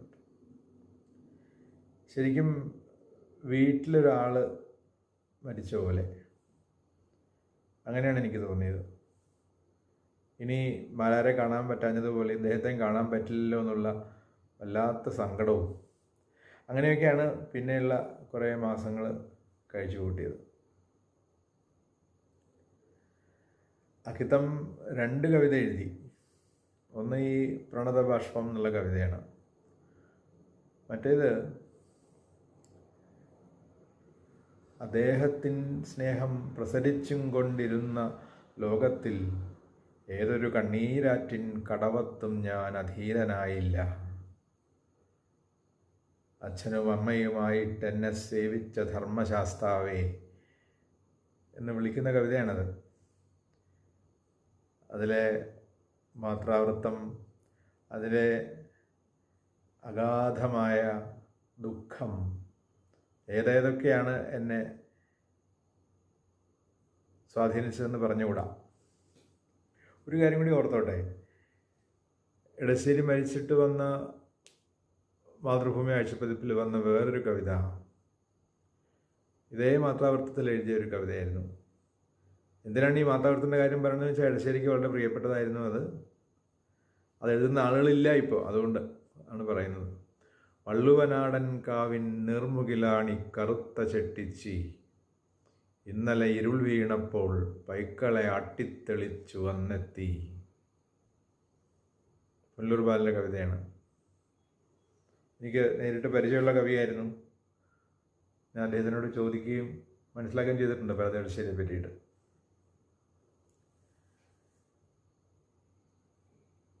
പിന്നെ എനിക്ക് ഇടശ്ശേരിയെ പറ്റി ഒരുപാട് കാര്യങ്ങൾ പറഞ്ഞു തന്നത് 1975 മുതൽ പറഞ്ഞു തന്നത് വിഷ്ണുനാരായണൻ പുരിമാഷാണ്. പല കാര്യങ്ങളും പറഞ്ഞു തന്നെ. എനിക്ക് തോന്നുന്നു ഏതാണ്ട് 1960 മുതൽ മാഷ്ക്ക് ഇടശ്ശേരി നേരിട്ട് പരിചയമുണ്ടായിരുന്നു. അദ്ദേഹം തിരൂർ തുഞ്ചമ്പറമ്പിലെ കവിത വായിക്കാൻ പോയ സമയത്ത് ഇടശ്ശേരി ഉമ്മറത്ത് ഇരുന്നിരുന്നതും അദ്ദേഹത്തെ അഭിനന്ദിച്ചതൊക്കെ എന്നോട് പറഞ്ഞിട്ടുണ്ട്. കാടുകൾ എന്നെഞ്ചടമന്ദതയിൽ കനത്തൊരാഘാതം എന്നുള്ള കവിത വായിച്ചപ്പോൾ ഇടശ്ശേരി അദ്ദേഹത്തെ അഭിനന്ദിച്ച കാര്യമൊക്കെ അദ്ദേഹം എന്നോട് പറഞ്ഞിട്ടുണ്ട്. അപ്പോൾ ഇനി ഇടശ്ശേരിയെ കാണാൻ പറ്റില്ല എന്നുള്ള വിഷമം മാറ്റി തന്നത് ഇവരൊക്കെ ആയിട്ടുള്ള സഹവാസമായിരുന്നു. അത് കഴിഞ്ഞ് K P Shankaran, K V Ramakrishnan തുടങ്ങിയ ആളുകളൊക്കെ ആയിട്ട്, എൻ കക്കാട്, ഇവരൊക്കെ ആയിട്ടുള്ള പരിചയത്തിലൂടെയാണ് ഞാൻ എൻ്റെ ഇടശ്ശേരി ജിജ്ഞാസയെ കുറച്ചെങ്കിലും ഉപശമിപ്പിച്ചു പോകുന്നത്. അത് ഉപശമിക്കുകയല്ല ഉണ്ടായത്, അത് വീണ്ടും വീണ്ടും പ്രവൃദ്ധമാവുകയാണ് ഉണ്ടായതെന്നുള്ളത് വേറൊരു വിഷയം. പിന്നെ എന്നെ സഹായിച്ച ആളാരെന്നറിയാമോ? അത് ഇടശ്ശേരിയുടെ ബഹിശ്ചര പ്രാണനായിരുന്ന കടനാട് കുട്ടിക്കൃഷ്ണനാണ്. ഇടശ്ശേരിയുടെ കൈപ്പട എനിക്കൊന്ന് കാണണമെന്ന് മോഹമുണ്ടായിരുന്നു. ഇടശ്ശേരിയുടെ ഏതെങ്കിലും കത്തുകൾ കാണണമെന്നുണ്ടായിരുന്നു. അതൊന്നും വിഷ്ണുനാരായണപുരം മാഷ കയ്യിലുണ്ടായിരുന്നില്ല. അപ്പോൾ ഞാൻ കോട്ടയത്ത് കടവനാടിൻ്റെ ലോഡ്ജിൽ പോയി താമസിച്ചിട്ടുണ്ട്. അപ്പോൾ താൻ വരിക, ഞാൻ എല്ലാം എടുത്തുകൊണ്ട് വരാം എന്നൊക്കെ പറഞ്ഞിട്ട് ഒരു തവണ കോഴിക്കോട്ട് പോയിട്ട് വന്നപ്പോഴേക്ക് എടുത്തുകൊണ്ട് വന്നു. അങ്ങനെയാണ് ഞാൻ ഇടശ്ശേരിയുടെ കൈപ്പട കണ്ടത്. ഇടശ്ശേരിയുടെ കത്തുകളും ഇടശ്ശേരിയുടെ കവിത കൈപ്പടയും ഞാൻ കണ്ടത് അങ്ങനെയാണ്. അതും കഴിഞ്ഞിട്ടാണ് കേരള സാഹിത്യ അക്കാദമിയുടെ സെക്രട്ടറി ആയിരുന്ന ഡോക്ടർ പി ജി കൃഷ്ണൻ നായരുടെ സ്നേഹപൂർണമായ ഔദാര്യം കൊണ്ട് എനിക്ക് ഇടശ്ശേരിയുടെ ഭാര്യയെ കാണാൻ പറ്റിയത്. 1982 83 ഒക്കെ ആയിരിക്കണം. അന്ന് അവർ ഡോക്ടർ ദിവാകരൻ്റെ കൂടെ കാനാട്ടുകരയുള്ള കുങ്കുമം എന്നുള്ള വീട്ടിലാണ് താമസിച്ചിരുന്നത്. ഞാൻ പോയി സാഷ്ടാംഗം നമസ്കരിച്ചു. ഇതെന്താ ഈ ചെയ്യണമെന്നൊക്കെ അവർ ചോദിച്ചു. പക്ഷേ ജാനകിയമ്മയ്ക്ക് മനസ്സിലായിട്ടുണ്ടാവില്ല ഞാൻ എത്ര വലിയ ദുഃഖഭാരം കൊണ്ടാണ് അവരുടെ മുമ്പിൽ ചെന്നതെന്നുള്ള കാര്യം. എൻ്റെ ജീവിതത്തിന് ദിശാബോധം നൽകിയ ആളുടെ ഭാര്യയാണല്ലോ. അതുകൊണ്ട് ഞാൻ ശരിക്കും നമസ്കരിച്ചു. ഞാൻ മാഷോട് വന്ന് വിഷ്ണുനാരായണപുരം മാഷോടൊന്ന് പറയുകയും ചെയ്തു, ഞാനിങ്ങനെ ജാനകിയമ്മയെ കാണാൻ പോയിരുന്നു. അപ്പോൾ മാഷ് ഒരുപാട് തമാശകൾ പറഞ്ഞു. ശരി, ഏറ്റവും കൂടുതൽ കളിയാക്കിയിട്ടുള്ളത് ജാനകിയമ്മയാണ്. എനിക്കറിയാം, നിഷാദിനി, കരുവാത്തി, ആയമ്മ, ബ്രിട്ടീഷ് കട്ട്ലറികളിൽ പരിശീലനം സിദ്ധിച്ചവൾ എന്ന പോലെ എന്നൊക്കെ പറഞ്ഞ് എഴുതിയിട്ടുണ്ടല്ലോ. പിന്നെ ഈ പ്രബന്ധങ്ങളുടെ മുൻപിലുണ്ടായിരുന്ന ലേഖനം വായിച്ചൊക്കെ പരിചയത്തിലാണ് ഈ മാധവേട്ടനായിട്ട് പരിചയപ്പെട്ടത്. പിന്നെ ഡോക്ടർ ദിവാകരനെ പരിചയപ്പെട്ടു. പിന്നെ അശോകൻ ഞങ്ങളുടെ പരിചയക്കാരൊക്കെ ഉണ്ടായിരുന്ന ഒരു ഫ്ലാറ്റിലാണ് അന്ന് എറണാകുളത്ത് താമസിച്ചിരുന്നത്. ഹൈദരാബാദിൽ ആ ഇടയ്ക്ക് പോയപ്പോഴാണ് ഇടശ്ശേരിയുടെ മകൻ ഉണ്ണികൃഷ്ണൻ, ആദ്യം മരിക്കുന്നത് ഉണ്ണികൃഷ്ണനാണെന്നാണ് എൻ്റെ ഓർമ്മ. അദ്ദേഹം എൻ്റെ പല സുഹൃത്തുക്കളുടെയും സുഹൃത്തായിരുന്നു. ഞാൻ ആ മരണത്തെപ്പറ്റി ഒരു 4 വരി ഞാൻ ശ്ലോകം എഴുതിയിട്ടുണ്ട്. ഇടശ്ശേരി എങ്ങനെയായിരിക്കും വീട്ടിൽ നിന്ന് അങ്ങടേക്ക് പോയിട്ടുണ്ടാവുക ആ കള്ളക്കമ്പി കിട്ടിയിട്ട് എന്ന് ഞാൻ സങ്കല്പിച്ച് എഴുതിയിട്ടുണ്ട്. തിരക്കിൽ ഇരുൾ വണ്ടിയിൽ പിടയുമുള്ളൊടെ വീടിയും പുകച്ച് മകനെ സ്മരിച്ച് അനഘ ജാനകീദേവി തൻ കരത്തെ മുറുകെ പിടിച്ച് ഇടറി വീണൊരീ ശക്തി തൻ കവിക്കഭയമേകിയോ ശുഭദമന്ത്രവും സംഘവും. എനിക്ക് അനഘ ജാനകീദേവി തന്നെ എനിക്ക് എഴുതണമെന്നുണ്ടായിരുന്നു. കാരണം എനിക്ക് ഇടശ്ശേരിയോടുള്ള ഹൃദയബന്ധം പോലെ തന്നെ പരിഭാവനമാണ് ഇടശ്ശേരിയുടെ ഭാര്യയുമായിട്ടുള്ള മാനസിക ബന്ധവും. അവരെ കാണാൻ പറ്റി, ഇദ്ദേഹത്തെ കാണാൻ പറ്റിയിട്ടില്ല എന്നൊരു വ്യത്യാസം മാത്രമേ ഉള്ളൂ.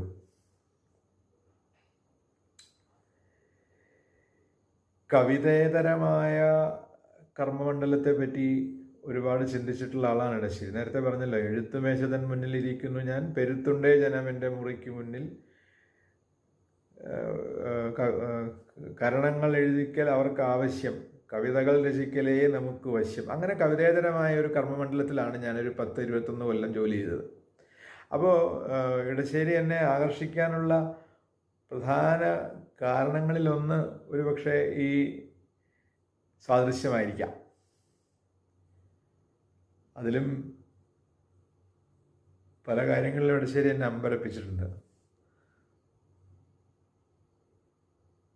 ചീറിക്കേറും കടത്തിൻ പ്രഹരം അതിതരാമേറ്റുകൊണ്ട് എത്ര കൊല്ലം നീറിക്കൊണ്ടേ കഴിഞ്ഞേൻ അനുദിനം അപമാനപ്പെടും ഭീതിയോടെ എന്നുള്ള ശ്ലോകം അദ്ദേഹത്തിൻ്റെ അവസാന ശ്ലോകങ്ങളിലൊന്നാണ്. ഈ ചെറുകാട്ട് സാന്ധ്യമനിയുടെ അച്ഛനായിട്ടുള്ള ഇപ്പോഴും ജീവിച്ചിരിപ്പുള്ള ശ്രീ ശങ്കരനാരായണൻ നമ്പ്രാന്തിരിക്ക് 1974 ഒക്ടോബറിൽ എഴുതിയ കവിതക്കത്താണത്. വാരിക്കൂട്ടേണ്ട സമ്പത്തുകൾ എന്നുള്ള ആ ശ്ലോകം. കള്ളന് പുച്ഛം എന്നോട് ഏറെ പുച്ഛം പ്രമാണിയായൊന്നും നിലനിൽക്കാവൂ രണ്ടും ഞാനീ മണ്ണിൽ പുതഞ്ഞു പോവോളം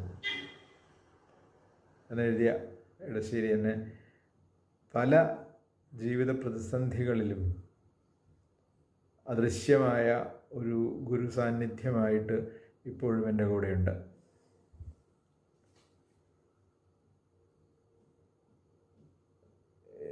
എന്താണ് വേറൊരു കാരണം എന്ന് ചോദിച്ചാൽ, വേറെ ഒരു മലയാള കവിയിലും ഞാൻ പരിചയിച്ചിട്ടുള്ള മറ്റ് ഭാഷാ കവികളിലും മറ്റ് അന്യഭാഷാ കവികളിലൊന്നും ഇല്ലാത്തതുപോലെ ഉദാരനായിരുന്നു ഇടശ്ശേരി. സ്ഖാലിത്യം വരാമാർക്കും തെറ്റിനെ മർത്യൻ നേർക്കും ചേലുതാനല്ലോ കാട്ടിത്തരുന്നു നൈപുണ്യത്തെ. എന്തു ചെയ്താലും തെറ്റാമെന്ന് തോന്നുമ്പോൾ ചെയ്വതെന്തും നീ ഉറപ്പിച്ചു ചെയ്യുകയത്രേ വേണ്ടൂ എന്നുള്ള വരികൾ എന്നെ കുറച്ചൊന്നുമല്ല അത്ഭുതപ്പെടുത്തിയിട്ടുള്ളത്. ഇതിലും വലിയൊരു വരിയുണ്ട്. ഋതവും അനൃതവും പരകോടിയിൽ പക്ഷേ സ്ഥിതി ചെയ്വത് തമ്മിൽ തോളുരുമ്മിക്കൊണ്ടല്ലോ. ഇങ്ങനെ എഴുതിയ കവിയെ എങ്ങനെ മനസ്സാ നമിക്കാതിരിക്കും? അനാദരം പറയാമെന്ന് വിചാരിക്കരുത്. എനിക്ക് ഏറ്റവും ഇഷ്ടമുള്ള കവി ഇടശ്ശേരിയല്ല, വൈലോപ്പിള്ളി മാഷാണ്. പക്ഷേ വൈലോപ്പിള്ളി മാഷിൻ്റെ പല കവിതകളെയും വെറും ബാല കവിതകളാക്കി മാറ്റുന്നത്ര അഗാധതയും ഗാംഭീര്യവുമാണ് ഇടശ്ശേരിയുടെ മിക്ക കവിതകളിലും ഞാൻ കണ്ടിട്ടുള്ളത്. കവിതകളിൽ മാത്രമാണോ? അല്ല. ഈ ഇടശ്ശേരിയുടെ കുങ്കുമപ്രഭാതം എന്നുള്ള പുസ്തകം NBS പബ്ലിഷ് ചെയ്തിട്ട് അന്ന് ഈ പുസ്തക പ്രകാശനമൊന്നും ഇല്ലല്ലോ. ഇപ്പം എല്ലാവരും പുസ്തകം പൊക്കി പിടിച്ച് പ്രകാശിപ്പിക്കുകയാണല്ലോ ചെയ്യുക. ആ പുസ്തകം ഒന്ന് കിട്ടാനായിട്ട് ഞാൻ എത്ര തവണ തിരുവനന്തപുരത്ത് NBS പോയിട്ടുണ്ടെന്ന് എനിക്ക് ഓർമ്മയില്ല. പക്ഷെ കിട്ടിയിട്ടുണ്ടായിരുന്നില്ല, എത്തിയിട്ടുണ്ടായിരുന്നില്ല. ഒരു 1.5 രൂപയോ 2 രൂപയാണ് വില. കിട്ടിയില്ല. അതിൽ അനഭിമതനായ പുരുഷനാൽ ആമരണം ബലാത്സംഗം ചെയ്യപ്പെടുന്ന ഒരു സ്ത്രീയെ എന്ന് പറയുന്നൊരു ഭാഗമുണ്ട്. അതെന്നെ ശരിക്കും പേടിപ്പിച്ചു കഴിഞ്ഞു. അനഭിമതനായ ഒരു പുരുഷനാൽ അയാൾ ഭർത്താവായിപ്പോയെന്ന കാരണം കൊണ്ട് ആമരണം ബലാത്സംഗം ചെയ്യപ്പെടുന്ന അനുകമ്പാർഹയായ ഒരു സ്ത്രീയെ പതിവ്രതയെന്ന് പുകഴ്ത്താൻ സാമൂഹ്യബോധമുള്ള ഒരു സാഹിത്യ നിർമ്മാതാവ് കൂട്ടാക്കുകയില്ല. തെറ്റായ അടിസ്ഥാനങ്ങളിൽ ഉറച്ചു നിന്നിരുന്ന കുടുംബമെന്ന സമൂഹത്തിൻ്റെ സുപ്രധാന ഘടകം സത്യത്തിൻ്റെ വെളിച്ചത്തിൽ തകരുകയാണ്. അടിത്തറ മാറ്റിയേ പറ്റൂ. വല്ലപ്പള്ളി മാഷ് പറയാറുണ്ട്, ഈ വിപ്ലവം എന്ന് പറയുന്നത് തല്ലും പിടിയുമല്ല. ഒരു കവിത വിപ്ലവാത്മകമാണെന്ന് പറയുമ്പോൾ അതിനകത്ത് അതിൻ്റെ കലാബീജം കൊണ്ടും വിപ്ലവാത്മകത്വം വരാം, ആശയബീജം കൊണ്ട് വരാം. ഇത്രയും വിപ്ലവാത്മകമായ എന്തെങ്കിലും ചിന്തിച്ച വേറൊരു കവി ഒരുപക്ഷെ കുമാരനാശാൻ മാത്രമായിരിക്കും. ഇത്രയും ചിന്തിക്കാൻ പോലും വിഷമാണ്.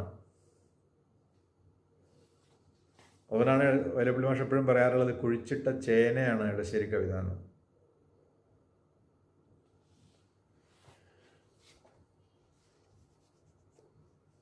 ബോധം വെച്ച നാൾ മുതൽ ഇപ്പോൾ 40-45 കൊല്ലത്തിൽ കൂടുതലായില്ലേ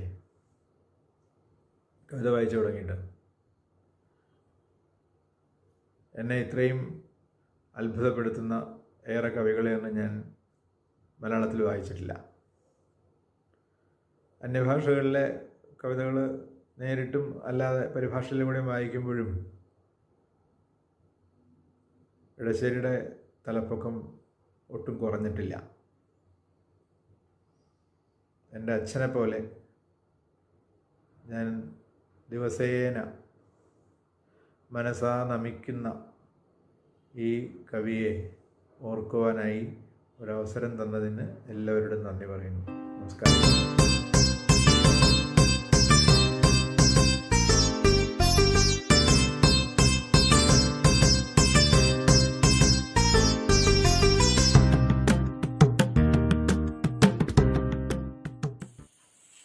കവിതകളൊക്കെ സ്ക്രിപ്റ്റാണ്, നാടകമാണ്, ചലിക്കുന്നത് ചലനാത്മകത. ഇടച്ചില കവിത നോക്കിക്കോളൂ, ഒക്കെ ഇങ്ങനെ ചലനമാണ്. ഈ താണും വീണും പിടഞ്ഞെഴുന്നേറ്റും പിന്നെയും കുതിച്ച് കാതരം കാണേ കുതിക്കും മനുഷ്യൻ എന്നാണ് പരാജയധ്യാനം എന്നുള്ള കവിത നോക്കുക. പരാജയധ്യാനം വലിയ പ്രയോഗമാണ്. വിജയധ്യാനം, പരാജയധ്യാനം മുറിക്കാത്തിരുന്നിട്ട് മനുഷ്യനെ ഇതിപ്പോൾ അങ്ങനത്തെ കാലമാണ് ഈ കോവിഡ് കാലത്ത് പരാജയധ്യാനത്തിൻ്റെ ഇരിക്കുക. അപ്പോൾ നമ്മളൊക്കെ താണും വീണും പിടഞ്ഞെഴുന്നേറ്റും കാതരം കേണേ കുതിക്കും മനുഷ്യനെ, മുന്നേറും മനുഷ്യനെ എന്നാണ് ആ കവിതയിൽ പറഞ്ഞത്. അപ്പം അങ്ങനെയുള്ള മനുഷ്യൻ്റെ ജീവിതം ആണ് ഈ കവിതയായാലും നാടകമായാലും അവതരിപ്പിക്കുന്നത്. നാടകം ഇടശ്ശേരിയുടെ അവധിക്കാലത്തൊക്കെ നാടകത്തെ കുട്ടികൾക്കൊക്കെ അഭിനയിക്കാൻ ഭാഗ്യമുണ്ടായ ഒരാളാണ്. നസീറുനായിട്ട് അഭിനയിക്കാൻ ഭാഗ്യമുണ്ടായി. പ്രശസ്തനായ നരിപ്പറ്റ രാജുവാണ് അത് ചെയ്തത്, സംവിധാനം ചെയ്തത്. അന്ന് ഇടശ്ശേരിയിലേക്ക് ആഴ്ന്നു പോകാൻ, നാടകങ്ങളിലേക്ക് ആഴ്ന്നു പോകാൻ കഴിഞ്ഞു. കൂട്ടുകൃഷി എങ്ങനെട്ടാലും വീഴുന്ന വെള്ളനാലാണ്. ഈ കവിളികളിൽ പകിടകളിൽ പറയും വെള്ളനാല് വീഴുക, മലന്ന് കവിളി മലന്ന് വീഴും. വെള്ളനാലം എവിടെ ചെന്നാലും 7-12 അറിയില്ലേ എന്ന് പറയും. 7-12 ആര് കളിച്ചാലും നന്നാവും. സംവിധായകൻ എന്നല്ല, ആയത് കുട്ടികൾ കളിച്ചാൽ നന്നാവും. കാരണം അത് അത്ര മഹത്തായ നാടകം. രാജുവിൻ്റെ വർക്ക് അസാധ്യ വർക്കായിരുന്നു കൂട്ടുകൃഷി. പക്ഷെ ഞാൻ പറഞ്ഞ സ്ക്രിപ്റ്റ്, ആ സ്ക്രിപ്റ്റിൻ്റെ പ്രത്യേകത അത്രയും പ്രസാദമുള്ള കവിതയ്ക്ക് നാടകത്തിന് മാത്രമല്ല, മധുര പ്രസാദങ്ങൾ, ഓജസ്, മാധുര്യം, പ്രസാദമൊക്കെ ഉള്ള 3 ഗുണങ്ങളും ഉള്ള കവിതയാണ്. അപ്പോൾ ഞാൻ പറഞ്ഞ ആ നാടകം കൂട്ടുകൃഷി ആയാലും ബാക്കി ചെറിയ നാടകങ്ങൾ, കോമന നീൻ്റെ സ്വത്താണ് ചെറിയ നാടകം നമുക്ക് അതിലൊക്കെ ഈ നാടകത്തിൻ്റെ ഒരു സ്ക്രിപ്റ്റ് പഠിപ്പിക്കാൻ, ഒരു സ്ട്രക്ചർ പഠിപ്പിക്കാൻ പറ്റിയ നാടകം. കാരണം ഒരു എക്സ്പോസ് അതിലൊരു വിപ്ലവകാരനെ ഒറ്റപ്പെടുക്കുന്ന ഒരു പഴയ കോൺഗ്രസ്സുകാരൻ, രാഷ്ട്രീയമായിട്ടല്ല, ഒരു മിതവാദി മുതല മനുഷ്യനാണ്. ഉള്ളിലെ അകത്തുള്ള ഒരു പ്രശ്നം പറയണത്, ഭീരുത്വം പറയണത്. അപ്പോൾ അതിലേക്ക് എത്തണം. അപ്പോൾ ഈ മല്ലുമുണ്ട് അളക്കുന്ന സീനുണ്ട്. ഈ കോമനീൻ്റെ സ്വത്താണെന്ന് ചെറിയ നാടകത്തിൽ മല്ലുമുണ്ട് ഭാര്യയും ഭർത്താവും ഇളക്കണം. വളരെ മനോഹരമായ സീനാണ്. പിന്നെ അങ്ങനെ അപ്പോൾ കമ്മ്യൂണിസ്റ്റുകാരിലേക്ക് വരുന്നു, വിപ്ലവത്തിലേക്ക് വരുന്നു, ഗാന്ധിസം വരുന്നു, ഒക്കെ വരുന്നില്ല. അപ്പോൾ വിപ്ലവകാരി കടന്നു വരുന്നു, രാഘവൻ എന്ന് വരുന്നു. രാഘവൻ കടന്നു വരുന്നു. രാഘവന് പഴയ സുഹൃത്താണ് മാഷിൻ്റെ. അവൾ അഭയം കൊടുക്കുന്നു. അപ്പോൾ പിന്നെ പോലീസ് അന്വേഷിക്കേണ്ടി പറഞ്ഞ് ഇയാളെ പോലീസ് നീക്കങ്ങൾ അറിയാൻ വേണ്ടി ഇറങ്ങി വീട്ടുകാരൻ ഇയാളെ അകത്ത് പാർപ്പിച്ചിട്ട്. പക്ഷെ വീട്ടിൽ പോണ വഴിക്ക് ആരൊക്കെ പറഞ്ഞിട്ട് കമ്മ്യൂണിസ്റ്റുകാർ കുഴപ്പക്കാരാണ്, അവർ വീട്ടിലൊന്നും പഠിപ്പിക്കാൻ പറ്റുന്ന ആൾക്കാരാണ്, സ്ത്രീകളെന്നൊക്കെ ആയിട്ട് ഒരു മോശം പെരുമാറ്റമാണെന്നൊക്കെ പോകുമ്പോൾ ഈ മാഷകത്ത് ബേജാറ വേണം. അങ്ങനെ അയാൾ പോയിട്ട് ഒറ്റ കൊടുക്കുക, എൻ്റെ വീട്ടിൽ കമ്മീഷനിൽ നിന്ന് ഒറ്റ കൊടുക്കുക. പക്ഷെ അത് ഓരോ പരിണതിയിലേക്ക് പോകുന്നു. അതിമനോഹരമായ സ്ക്രിപ്റ്റാണ്. ഓമനനീൻ്റെ സ്വത്താണ് നാടകത്തിൻ്റെ പേര്. ചെറിയ സ്ക്രിപ്റ്റാണ്. കുറേ നാടകങ്ങൾ ഓർമ്മ, തിരിച്ചുവരവ് പോലുള്ള നാടകം. ഈ കൂട്ടുകൃഷി മാത്രം പറഞ്ഞാൽ പോരാ, ഒരുപാട് നാടകം. ഞാൻ മറ്റൊന്നിലേക്ക് പോകട്ടെ. ഞാൻ ഘടകക്കച്ച എന്ന നാടകത്തെ നോക്കും. ഓരോ കിൻഡിലാണ് ഓരോ ഡയലോഗ്. ഓരോ കിൻഡൽ 100 കിലോയാണ് ഓരോ ഡയലോഗ്, ഓരോ കിൻഡിലാണ്. ഞാൻ പിന്നീട് നമ്മൾ ലങ്കാലക്ഷ്മിയൊക്കെ വായിക്കുമ്പോൾ നമ്മളിങ്ങനെ വിസ്മയിച്ചു കൊണ്ട് നാടകങ്ങളുടെ ഇങ്ങനെ ഈ ഡയലോഗിൻ്റെ ഈ ധുന്യാത്മകത നോക്കിയിട്ട്. പക്ഷെ ചർച്ചയ്ക്ക് വന്നില്ല. ഘടകക്ക ചെഞ്ഞാതെ പറഞ്ഞു വരുന്നത് ലക്ഷ്യം നാടകങ്ങൾ ചർച്ചയ്ക്ക് വന്നില്ല. പിന്നെ അതുപോലെ തന്നെ അസ്ഥി ഉള്ള നാടകം, ജരാസന്ധന്റെ പുത്രി നാടകം, അതൊക്കെ ഓരോ എന്താ അസാധ്യ ചർച്ചയ്ക്ക് വെക്കുന്ന സാധനങ്ങളാണ്. നാടകത്തിൻ്റെ ധ്വന്യാത്മകത, അവന് വിഷ്യൻ, ഘടകക്കച്ച എന്ന വിഷ്യൻ, ഒരു എന്താ പറയുക രാക്ഷസഭാവവും അതിൻ്റെ ശ്രീകൃഷ്ണനോടുള്ള വിധേയത്വ ഇഷ്ടം, വിശ്വസിക്കാവുന്ന അവസ്ഥ. നേരെ മറിച്ചാണ് ജരാസന്ധന്റെ പുത്രിയിൽ. അവൾ പൊരുതിക്കുന്നു, അഭിമാനം ഉയർത്തിപ്പിടിച്ച് നിൽക്കുന്നു വംശത്തിൻ്റെ. അപ്പം അങ്ങനെ ഞാൻ പറഞ്ഞത് ഇത്തരം സാധനങ്ങളിലേക്ക് കൂടെ ശ്രദ്ധ പോകണം.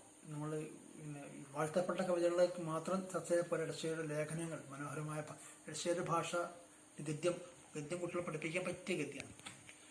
അപ്പം അങ്ങനെ ഉള്ള ഒരു ഓർമ്മകളിലേക്കാണ് പോകുന്നത്. പിന്നെ എന്താ പറയുക, ഈ തീർച്ചയായിട്ടും പറയപ്പെടാത്ത കവിതകൾ, വഴിക്കുളം പോലുള്ള കവിതകളൊക്കെ അല്ലേ. വഴിക്കുളം ഒരു കുട്ടിയാടത്തിയാണ്. വഴിക്കുളം താമരക്കുളം അല്ല, ജാനുവടുത്തല്ല കുട്ടിയാടത്തി. ഈ നഭശ്ചരചേതസ്സുകൾ എന്നിൽ പ്രതിഫലിക്കാവൂ, വഴിക്കുളം നേർന്നു പോകുന്നു വരണ്ട നാളിൽ നിന്നാണ്. വരണ്ട നാളിൻ്റെ കവി വഴിക്കുളങ്ങളുടെ കവിയാണ്. ഈ ദിവ്യതേജസ്സുകൾ എനിക്ക് പ്രതിഫലിപ്പിക്കണമെന്ന് നിൽക്കുമ്പോൾ പക്ഷെ എന്താ സംഭവിക്കുന്നത്, മതിച്ചൂരും കാറ് വന്നു അന്നെ പോലെ ഒല്ലുന്നില്ല എന്ന് പറഞ്ഞത്. ഈ വിഴുപ്പുകാരൻ അലക്കുകാരൻ വന്നിട്ട് ഈ ഭാണ്ഡം വിടുകയാണ്. അങ്ങനെ ഈ ദിവ്യതേജസ്സിനെ സാക്ഷാത്കരിക്കാൻ നിൽക്കുന്ന ഈ വഴിക്കുളത്തിന് പക്ഷേ ഈ അലക്കുകാരനെ നിയന്ത്രിക്കാൻ അവകാശമില്ല. ഓരോരുത്തർക്കും ഓരോ ഈ കർമ്മവേദിയാണ്. പക്ഷെ അവരുടെ സ്വപ്നം പൊലിഞ്ഞു പോകണം. അപ്പം അങ്ങനെ ഈ എൻ്റെ കഴുത്തിലേക്ക് ഇപ്പം മിന്നി വീഴും എന്ന് വിചാരിച്ച് പെൺകുട്ടി നിൽക്കുമ്പോൾ ആ താലി തട്ടിത്തെറിപ്പിക്കുന്ന ഒരവസ്ഥ. ഞാനിപ്പോൾ ചിത്രം വരയ്ക്കും എന്ന് ഒരു പെയിൻറ് പ്രശ്നം കിട്ടിയ കുട്ടി ഇങ്ങനെ വരയ്ക്കാൻ നിൽക്കുമ്പോൾ അത് തെറിപ്പിക്കുന്ന അവസ്ഥ. ഇങ്ങനെ ഈ ആഗ്രഹങ്ങൾ, ആത്മസാക്ഷാത്കാരങ്ങൾ നിഷേധിക്കപ്പെടുന്ന അവസ്ഥ. ഇതൊക്കെയാണ് ഈ വഴിക്കൊള്ളുന്ന കവിത. ഇത് പറഞ്ഞാൽ തീരാത്ത വൈവിധ്യങ്ങൾ ഉള്ള നമുക്ക് ഞാൻ കവിതയെക്കുറിച്ച് പറയേണ്ട ആവശ്യമില്ല. പിന്നെ ഈ മെസ്സേജ് തരുന്ന 2 മെസ്സേജ് തരുന്ന പഴകിയ ചാലുകൾ മാറ്റുക പുത്തൻ കിണർവെള്ളം തേവാനായി പണ്ടേ നാമവ തേവിയതല്ലേ ബുഭുക്ഷുവാം ഓവർ മണ്ണിൽ നിന്നാണ്. ഈ മണ്ണ് ഒരു മണ്ണായിരുന്നു. ബുഭുക്ഷുവാം ഓവർ മണ്ണ്, ദാഹം വിശപ്പൊക്കെയുള്ള ഒരു മണ്ണാണ് ഈ സംസ്കാരത്തിലേക്ക് നമ്മൾ ഇച്ഛാശക്തി കൊണ്ട് കടലിട്ട് തേവിയതാണ് എന്ന് പറയുന്നതാണ്. പഴകിയ ചാലുകൾ മാറ്റുക പോലുള്ള കവിത. അതല്ല ഈ ഞാനിട്ട് സംസാരിക്കുന്നത് ഞാനിപ്പോൾ എന്താ പറയുക, ഈ കപ്പൽ എന്താ ഈ മലയ മഹാജല മത്തഗജാവലി മാലിക്കും വൻ തുടരുകളും അലകളെ നീന്തി വരുന്ന ഒരു കപ്പൽ ചിറകിന് ചേർന്ന ചിറകുകളും ഒക്കെ ഉള്ള കയറ് ആരുണ്ടാക്കിയതാണ്? പൊന്നാനി ചകിരിക്കുഴി ഉണ്ടാക്കിയാണ് എടശ്ശേരി പറയുന്നത്. നോക്കൂ, പൊന്നാനി. പക്ഷെ ഈ ചകിരിക്കുഴിയിൽ നമസ്കരിക്കുക, കാണുക, അഭിവാദ്യം അർപ്പിക്കുക, മനുഷ്യത നാറി പടരും ചകിരി പടുകുഴിയെ എന്നൊക്കെ എഴുതുന്നുണ്ട്. ഇതൊക്കെ ഇങ്ങനെയൊക്കെ ആണെങ്കിലും മലയപർവ്വതത്തിൽ മതിക്കുന്ന ആനകളെ ബന്ധിക്കുന്ന കയറുണ്ടാക്കിയത് ഈ ചകിരിക്കുഴിയിലാണെങ്കിലും, പിന്നെ കടലിലൂടെ കുതിച്ചു വരുന്ന കപ്പലിനെ കെട്ടിയ കയറ് ഉണ്ടാക്കിയത് ഈ പൊന്നാനി ചകിരിക്കുഴിയാണെങ്കിലും പൊന്നാനിയുടെ ചകിരിക്കുഴികൾ ഇപ്പോഴും മനുജത നാറിപ്പുകയുന്നു.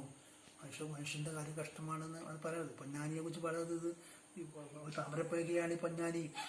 വീണ്ടും കാഞ്ചന തണ്ടാരതില്ലെങ്കിലും മണ്ണിൻ അടിയിലിപ്പോഴും ചേർന്ന് തന്നെ എന്നൊക്കെ അദ്ദേഹം പറയുന്നുണ്ട്. ഇങ്ങനെ ഞാൻ അങ്ങനെ പോകുന്നു. ഇങ്ങനെ എടശ്ശേരി അനുഭവം പങ്കുവയ്ക്കുമ്പോൾ തോന്നിപ്പോകുന്നത് ഇങ്ങനെ ഈ നാടകങ്ങളിലൂടെ പോകുമ്പോൾ നാടകങ്ങളും കവിതകളൊക്കെ നാടകങ്ങളാണ്, കാവ്യാത്മകമായ നാടകങ്ങളാണ് കവിതകൾ എന്ന് തോന്നിപ്പോകുന്നു. അങ്ങനെയൊക്കെയാണ് പറയാൻ തോന്നുന്നു. കുറേ പറയേണ്ടി ഇങ്ങനെ പറഞ്ഞു പോകുമ്പോൾ എന്തായാലും ഈ സംരംഭം നന്നായി. നാളെ ഈ അഴീക്കോട് മാഷ് AVS സ്കൂളിലെ മുറ്റത്തെന്ന് പറഞ്ഞല്ലോ, എടശ്ശേരി ആധാരഎഴുത്തുകാരനായിരുന്നു. പക്ഷെ അദ്ദേഹം എഴുതിയത് മനുഷ്യവംശത്തിൻ്റെ ആധാരമാണ് എന്നാണ് പറഞ്ഞത്. അപ്പം അദ്ദേഹത്തെ ഓർമ്മിക്കുന്നു, മാഷെ ഓർമ്മിക്കുന്നു, ആ വാക്കുകൾ കടമെടുക്കുന്നു. മനുഷ്യവംശത്തിൻ്റെ ആധാരം എഴുതിയ ഇവിടെ കവിയുടെ കൃതികൾ നമ്മുടെ കുട്ടികൾ, പുതിയ തലമുറ, അധ്യാപകരൊക്കെ ധാരാളം അധ്യാപകർ ഏറ്റവും കൂടുതൽ കുറച്ച് വായിച്ച എടശ്ശേരിയാണ് എൻ്റെ പക്ഷം. അധ്യാപകരൊക്കെ ധാരാളം വായിക്കട്ടെ ഞാൻ ആഗ്രഹിക്കുന്നു. എല്ലാവിധ ഈ സംരംഭത്തിന് എല്ലാവിധ നന്നാവലുകളും അറിയിക്കുന്നു, ഭാവുകങ്ങൾ അറിയിക്കുന്നു.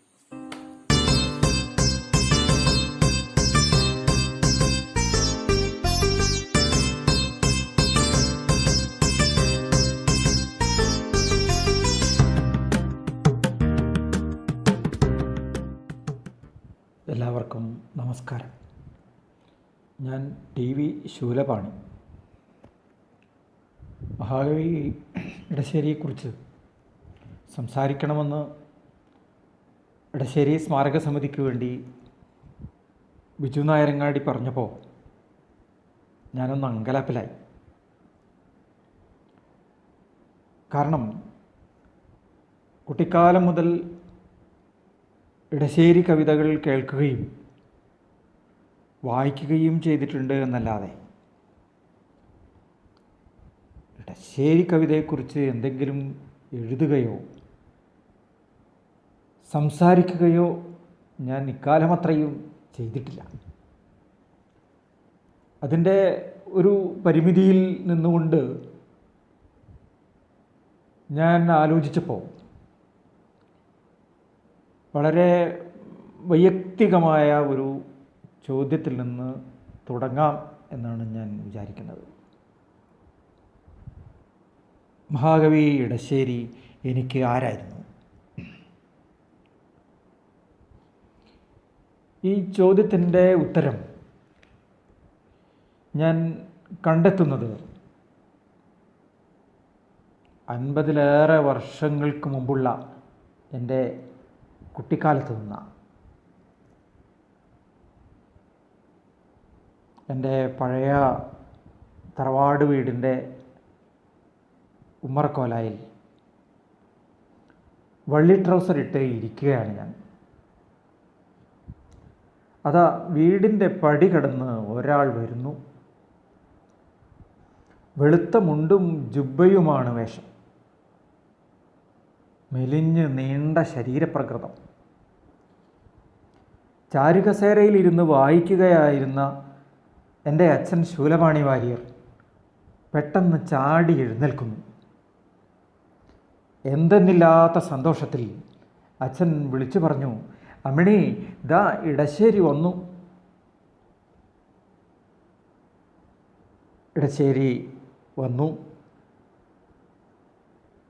വീട്ടിൻ്റെ ഉമ്മറത്തുള്ള ചാരുകസേരയിൽ ഇരുന്നു. അച്ഛൻ തൊട്ടടുത്ത് ഉമ്മറത്തുള്ള തിണ്ടിന്മേൽ. പിന്നെ അവർ പറഞ്ഞിരുന്ന കാര്യങ്ങളൊന്നും മനസ്സിലാക്കാനുള്ള പ്രായം എനിക്കുണ്ടായിരുന്നില്ല. അതിനിടയ്ക്ക് അമ്മ ചായ കൊണ്ടുവന്ന് കുടിച്ചു. ഇടശ്ശേരി ബീഡി കത്തിച്ചു. അച്ഛൻ നന്നായി മുറുക്കി. നീണ്ടുപോകുന്ന രസകരമായ വർത്തമാനങ്ങളായിരുന്നു അത്. അതിനിടയ്ക്ക് അച്ഛൻ മുറ്റത്തിറങ്ങി ഒരു വാഴയണ മുറിച്ചു കൊണ്ടുവന്ന് പല വലുപ്പത്തിലും രൂപത്തിലും പല കഷ്ണങ്ങളാക്കി ചോക്കെടുത്ത് കള്ളികൾ വരച്ചു. രാശിചക്രം ആയിരുന്നില്ല അത്. കള്ളികളിൽ നേരത്തെ അണമുറിച്ച വ്യത്യസ്ത ആകൃതിയിലുള്ള രൂപങ്ങൾ കള്ളികളിൽ വെച്ചു. ഇടശ്ശേരിയും അച്ഛനും പിന്നെ അപ്പുറം ഇപ്പുറം ഇരുന്ന് കളിയാണ്. ചതുരംഗം കളിക്കുകയാണെന്ന് അമ്മയാണ് എനിക്ക് പറഞ്ഞു തന്നത്. പിന്നീട് 2-3 തവണ അച്ഛനും ഇടശ്ശേരിയും ചതുരംഗം കളിക്കുന്നത് ഞാൻ കണ്ടതായി ഓർക്കുന്നുണ്ട്. വെറുതെയുള്ള ഒരു സന്ദർശനത്തിനപ്പുറത്ത് ചില ധർമ്മസങ്കടങ്ങളാൽ അസ്വസ്ഥമായിരുന്ന അച്ഛന് സമാശ്വാസം നൽകുന്നതിന് കൂടിയായിരുന്നു ഈ സന്ദർശനങ്ങളെന്ന് പിൽക്കാലത്ത് എനിക്ക് മനസ്സിലായിട്ടുണ്ട്. അവർ തമ്മിലുണ്ടായിരുന്ന അചഞ്ചലമായ സ്നേഹബന്ധം ഞങ്ങളുടെ കുടുംബത്തിനാകെ പ്രകാശം നൽകിയിരുന്നു. ദീപ്തമായ ആ ഓർമ്മകൾക്ക് മുന്നിൽ മഹാകവി ഇടശ്ശേരിക്കും അച്ഛനും എൻ്റെ പ്രണാമം. ഈ ഓർമ്മ ഞാൻ പങ്കുവച്ചത് ഇടശ്ശേരി എന്ന വ്യക്തിത്വത്തിൻ്റെ സവിശേഷത സൂചിപ്പിക്കാനാണ്. ഇടശ്ശേരി ഇങ്ങനെ തന്നെ ആയിരുന്നു എല്ലാവർക്കും. മഹാകവി അക്കിത്തം എഴുതിയ പോലെ കലർപ്പില്ലാത്ത സ്നേഹമായിരുന്നു ഇടശ്ശേരി. വ്യക്തിപരമായ ഒരു ഗുണവിശേഷം മാത്രമല്ല ഇത്. ഈ വ്യക്തിവിശേഷം ഇടശ്ശേരി കവിതയുടെ വിശേഷം കൂടിയാണ്. കവിയായ ഇടശ്ശേരിയെയും മനുഷ്യനായ ഇടശ്ശേരിയെയും നമുക്ക് വേർതിരിച്ച് കാണാനാവില്ല. അന്തർമുഖനായ ഒരു ഋഷിയെപ്പോലെയല്ല, ബഹിർമുഖനായ ഒരു മനുഷ്യനെ പോലെയാണ് ഇടശ്ശേരി എഴുതിയതെന്ന് മുണ്ടശ്ശേരി മാഷ് വിശേഷിപ്പിച്ചത് നമുക്ക് ശരിവെക്കാം എന്ന് തോന്നുന്നു. ഈ ബഹിർമുഖത്വമാണ് ഇടശ്ശേരി കവിതയിലെ സ്നേഹത്തിൻ്റെ ആഴം കൂട്ടിയത്. ഇതാണ് ഒരു മറയുമില്ലാതെ ഇടശ്ശേരി കവിതയിലെ ഏറ്റവും ശക്തമായ മാതൃഭാവം. ഇടശ്ശേരി കവിതകളിലൂടെ കടന്നുപോയ ഒരാൾക്കും അമ്മിഞ്ഞപ്പാലിൻ്റെ രുചിയും മണവും ഹൃദയം കൊണ്ട് അനുഭവിക്കാതിരിക്കാനാവില്ല. അമ്മയുടെ സ്നേഹത്തിൻ്റെ ഭിന്ന ഭിന്നമായ തലങ്ങൾ കണ്ണിചേർക്കപ്പെട്ട കാവ്യാത്മാവാണ് ഇടശ്ശേരി കവിതയുടെ ശക്തിയും സൗന്ദര്യവും. പൂതപ്പാട്ടിലെ അമ്മയും പണിമുടക്കത്തിലെ അമ്മയും കവിലപ്പാട്ടിലെ അമ്മയും ഒക്കെ ഉദാഹരിക്കാനുണ്ട്. ഈ മാതൃസ്നേഹത്തിൻ്റെ മറ്റൊരു ഭാവമാണ് കർഷകൻ്റെ കരുത്ത്. ഈ കർഷകൻ നട്ടുവളർത്തിയ സ്നേഹത്തിൻ്റെ മധുരമാണ് ഇടശ്ശേരി കവിതയിൽ ഉടനീളമുള്ളത്.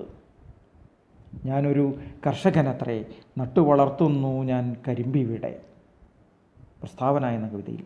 ഈ സ്നേഹത്തിൻ്റെ കരുത്താണ് കർഷകൻ്റെ കരുത്തായും പൗരുഷമായും ഇടശ്ശേരി കവിതകളിൽ തുടിച്ചു നിൽക്കുന്നത്. സ്നേഹത്തിൻ്റെ ഈ ശക്തിയാണ് ഇടശ്ശേരി കവിതയുടെ കാതൽ. മാതൃഭാവത്തിൻ്റെ സ്നേഹപ്രപഞ്ചം ആടയാഭരണങ്ങളാൽ അലങ്കരിക്കപ്പെടുകയല്ല, സമ്പൂജ്യമായ നിലയിൽ ഈ ലോകത്തെ മുഴുവൻ ഉൾക്കൊള്ളുകയാണ് ചെയ്യുന്നത്. ബിംബിസാരൻ്റെ ഇടയനിലെ ആടുകളൊന്ന് വേഗം വേഗം നടക്കുന്നു. മറ്റൊന്ന് മുടന്തുള്ള കൊച്ചപ്പൻ മെല്ലെ നടക്കുന്നു.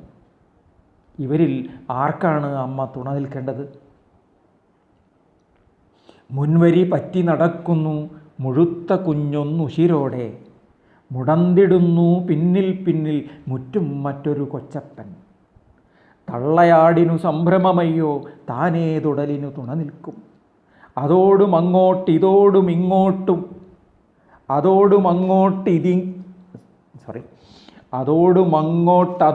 ഇങ്ങോട്ടാപീനസ്തനമകിടുലയെ. അമ്മമാരുടെ മുഗ്ധതകൾക്കിങ് അവസിതിയുണ്ടോ ഭുവനത്തിൽ? തന്നെ തന്നെ തീറ്റ കൊടുത്തിവർ പോറ്റിയെടുപ്പീലാരാരെ. ആടിനെ ഇടയനെ അരജന നീ പെണ്ണാടെ പെറ്റു പല പേരെ. നേടിയതെന്തപവർഗമിതേവരെ നെടുതാം വീർപ്പുകളല്ലാതെ. ഒരു തളയാടിൽ നിന്ന് മുഴുവൻ അമ്മമാരിലേക്കും മാതൃത്വം എന്ന സങ്കല്പത്തെ വളർത്തിയെടുക്കാനുള്ള ഇടശ്ശേരിയുടെ സിദ്ധി മറ്റു പല കവിതകളിലും പ്രകടമാണ്. കവിലപ്പാട്ടിലെ കൽപ്പനകൾ, പകലറുതി, പരൽനിരകൾ, കോൽത്തിരികൾ പോലെ തുടങ്ങി, കാളവണ്ടി, ആ കൈലേസ് തുടങ്ങി നിരവധി ഉദാഹരണങ്ങളുണ്ട്. സ്നേഹത്തിൻ്റെ ഉദാത്തവും അമൂർത്തവുമായ സങ്കല്പത്തെ കവി ബുദ്ധനിലേക്കും ഗാന്ധിയിലേക്കും സമന്വയിക്കുന്നു. ബുദ്ധനിലും ഗാന്ധിയിലും ഈ സ്നേഹം പ്രതിരോധത്തിൻ്റെയും അതിജീവനത്തിൻ്റെയും മാർഗങ്ങൾ അവലംബിക്കുന്നത് ശ്രദ്ധേയമാണ്. മാത്രമല്ല, ഇവർ കവിക്ക് ആദർശ പുരുഷന്മാരല്ല. സ്നേഹവും കേവലം ആദർശമോ സിദ്ധാന്തമോ അല്ല. ജീവിതത്തിൽ ഇവ എങ്ങനെ പ്രയോഗിക്കപ്പെടുന്നു എന്ന് തന്നെയാണ് കവിയുടെ വിഷയം. മാപ്പില്ല എന്ന ശ്ലോകം തന്നെ ഉദാഹരണം. ചോരക്കൈവാളിനൂണാം അരിയൊരജകിശോരത്തെ മീളാൻ കുനിച്ചുള്ളോര കണ്ഠത്തിൽ നിന്നൂറിന മൃദു കരുണാവായ്പിലാഴുമ്പോഴെല്ലാം ഹാ രക്ഷയ്ക്ക് ആത്മകർമ്മം ശരണം ഇതരമില്ലില്ല മാപ്പെന്ന ഗീരിൻ ക്രൂരത്വത്താൽ ഉയർത്തപ്പെടുക ഹൃദയമേ പിന്നെയും പിന്നെയും നീ. ഇതാണ് ഇടശ്ശേരിയുടെ കർമ്മസാക്ഷ്യം. സ്വന്തം രക്ഷയ്ക്ക് ആത്മകർമ്മം മാത്രമാണ് ശരണം. മറ്റൊരാളുടെ കാരുണ്യം കൊണ്ട് എന്നും നമുക്ക് രക്ഷപ്പെടാനാവില്ല. അങ്ങനെയുള്ള വിചാരം ആത്മഹത്യാപരമാണ്. ഈ നിസ്സംഗതയ്ക്ക്, അകർമ്മണ്യതയ്ക്ക് ഇടശ്ശേരി ഒരിക്കലും മാപ്പ് നൽകില്ല. പണിമുടക്കത്തിലെ അമ്മയെ ഓർമ്മിക്കുക. പൊളിച്ച കണ്ണീര് മാത്രം മക്കളുടെ അന്ത്യനിമിഷത്തിൽ വായിൽ ഇറ്റിച്ചു കൊടുക്കാനുണ്ടായിരുന്ന ഒരമ്മയുടെ അവസാനത്തെ കുട്ടിയും മരിച്ച് ശവമടക്കം കഴിഞ്ഞ് നിൽക്കുമ്പോൾ കേട്ട തൊഴിലാളികളുടെ ജാഥയിലേക്കും കുഴിവെട്ടി മൂടുക വേദനകൾ കുതികൊള്ളുക ശക്തിയിലേക്കും നമ്മൾ എന്ന എക്കാലത്തെയും മനുഷ്യ ജീവിതങ്ങളുടെ ശക്തി മന്ത്രത്തിലേക്ക് ആ അമ്മ അണിചേരുന്നു. ഈ ആത്മകർമ്മമാണ് ഇടശ്ശേരിയുടെ പൗരുഷം. ഇത് വളരെ ക്രൂരമാണ് എന്ന് ഇടശ്ശേരിക്കറിയാം. പക്ഷേ താഴ്ചയിൽ നിന്ന് ഉയർത്തപ്പെടുവാൻ, പിന്നെയും പിന്നെയും സങ്കടങ്ങളെ അതിജീവിക്കുവാൻ ക്രൂരമായ നിലപാടുകൾ ആവശ്യമാണ്. മഹാകവി അക്കിത്തം വിലയിരുത്തിയത് ഈ കവി മറ്റുള്ളവരോട് സ്നേഹം കാണിക്കുമ്പോൾ ഉള്ളിൽ അവനവനോട് ക്രൂരത കാണിക്കുന്നുണ്ടെന്നാണ്. സ്നേഹവും ക്രൂരതയും ചേർന്ന ഈ വൈരുദ്ധ്യത്തിൽ നിന്നാണ് സ്നേഹമാണ് ശക്തി എന്ന് സ്വന്തം കവിതയിലും ജീവിതത്തിലും എഴുതി വെച്ച ഒരു മഹാകവിയെ കേരളത്തിന് ലഭിച്ചത്. ഗാന്ധിയൻ ദർശനത്തെ കർമ്മനിരതമായ ജീവിതത്തോട് നിബന്ധിപ്പിക്കുന്ന ഒട്ടേറെ കവിതകൾ ഇടശ്ശേരിയുടേതായിട്ടുണ്ട്. അഹിംസ കൊണ്ട് ഹിംസയെ പരാജയപ്പെടുത്തുന്നതിൻ്റെ രാഷ്ട്രീയവും തത്വചിന്തയും ഉൾക്കൊള്ളുമ്പോഴാണ് നമുക്ക് ഗാന്ധിയൻ മൂല്യങ്ങളുടെ പ്രസക്തി ഇന്ത്യൻ സാഹചര്യത്തിൽ വിലയിരുത്താനാവുക. മുദ്രാവാക്യഘോഷങ്ങളിൽ നിന്നും വൈകാരിക വിലയിരുത്തലുകളിൽ നിന്നും വ്യത്യസ്തമായി സ്വന്തം ഹൃദയത്തോട് ചേർത്ത് സംവദിക്കുമ്പോൾ, സ്വന്തം ആത്മസത്തയായി തിരിച്ചറിയുമ്പോൾ ഗാന്ധിയൻ ദർശനങ്ങളുടെ പ്രായോഗികത നിലനിൽക്കുന്നത് പരസ്പര സ്നേഹത്തിൽ അധിഷ്ഠിതമായ പൊതുജീവിത മണ്ഡലത്തിലായിരിക്കും. ഋഷിയുടെ ധേനു എന്ന കവിതയിൽ തിരിയുക ചർക്കേ തിരിയുക കർമ്മ ദരിദ്രമാകാതെൻ കുലം നിലനിർത്താൻ. കർമ്മദരിദ്രമാകാത്ത മാനവകുലമാണ് ഗാന്ധിയൻ ചർക്കയിലൂടെ നിലനിന്നു പോകുന്നത്. പിതാമഹാത്മാവിൻ നിവർന്ന ചുണ്ടാടി വിരലിൻ മുമ്പിലെന്തിന്ദ്രജാലമോ തനതു രക്ഷയ്ക്ക് വരിഷ്ഠയാം ധേനു ചുരത്തുന്നു പരസഹസ്രമേ ശസ്ത്രം. ഇതല്ലി ഗർജിപ്പൂ മഹാനിന്നോന്നത സമുദായ തലം സ്വയം നിരപ്പവാൻ.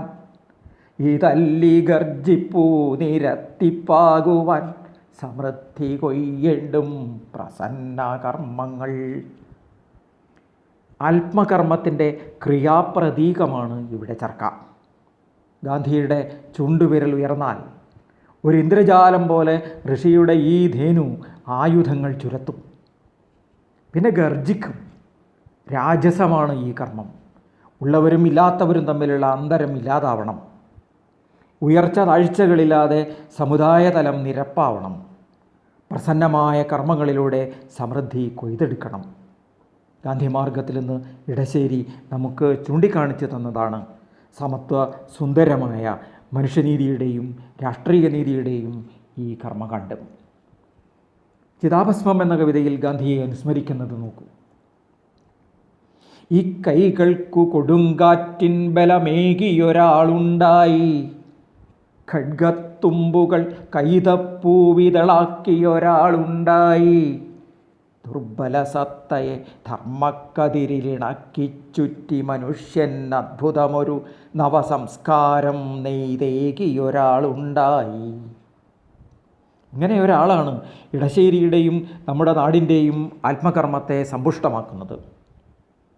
ഈ കർമ്മം ഇടശ്ശേരി ഊർച്ചയും വിത്തൂന്നലും എന്ന കവിതയിൽ അന്ത്യം വരെ കർമ്മനിരതനായി ജീവിച്ച കുഞ്ഞൂസയുടെ ചിത്രം വരച്ച് കൂടുതൽ വിശദമാക്കുന്നുണ്ട്. ഇടശ്ശേരിയുടെ കർമ്മസിദ്ധാന്തത്തിൻ്റെ ഒരു സാമൂഹ്യ പാഠമാണ് ഈ കവിത. കർമ്മത്തിൻ്റെ കായ്കളിൽ പതിരുണ്ടാകുന്നത് എങ്ങനെ എന്ന ഒരു വിമർശനപക്ഷം ഈ കവിതയ്ക്കുണ്ട്.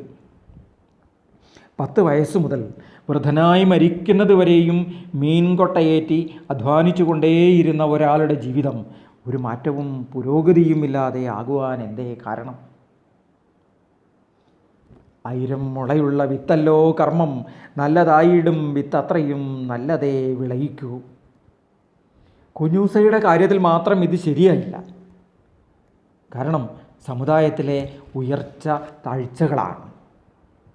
1000 മുളയുള്ള കർമ്മത്തിൻ്റെ വിത്തുകൾ ഈ മണ്ണിൽ മുളയ്ക്കണമെങ്കിൽ, ഈ സമൂഹത്തിൽ വളരണമെങ്കിൽ ആദ്യം നിലം നിരപ്പാക്കണം എന്ന സന്ദേശമാണ് ഈ കവിത. ഇങ്ങനെ നിരപ്പായി കിടക്കുന്ന മണ്ണിൽ കിടക്കുന്ന വിത്തിനെ ഒരു പശുക്കുട്ടിയായും കാർമേഘത്തെ അതിൻ്റെ തള്ളയായും കൽപ്പിച്ചെഴുതിയ കവിതയാണ് കറുമ്പിപ്പയ്യ്. സ്നേഹബന്ധങ്ങളുടെ വിവിധങ്ങളായ രൂപകങ്ങളാണ് ഇടശ്ശേരി കവിതകളിലുള്ളത്. ഉറങ്ങിക്കിടക്കുന്ന വിത്ത് ഉണർന്ന് നിലവിളിച്ചാൽ മേഘങ്ങൾ മഴയായി പെയ്ത് നെൽച്ചെടിയുടെ വിശപ്പും ദാഹവും മാറ്റും. വിത്തും വെള്ളവും തമ്മിലുള്ള ഈ പ്രകൃതി ബന്ധം തന്നെയാണ് പശുക്കുട്ടിയും അതിൻ്റെ തള്ളപ്പശുവും തമ്മിലുള്ളത്. പശുക്കുട്ടി ഒന്ന് കരഞ്ഞാൽ എവിടെ നിന്നായാലും മുമ്പേ വിളികളോടെ കനത്തകിടുമായി ആ തള്ളപ്പശു ഓടിവരും. അതിൻ്റെ കിതപ്പ്, അത് മാതൃത്വത്തിൻ്റെ കിതപ്പാണ്, പ്രപഞ്ചത്തിൻ്റെ താളമാണ്. മണ്ണിനെ ഉർവരമാക്കുന്ന ജൈവതാളവും ഇതുതന്നെയാണ്. കുട്ടിയെ കുടിപ്പിച്ചാൽ ഈ പശു അഖില സിദ്ധികളും നമുക്കായി ചുരത്തും.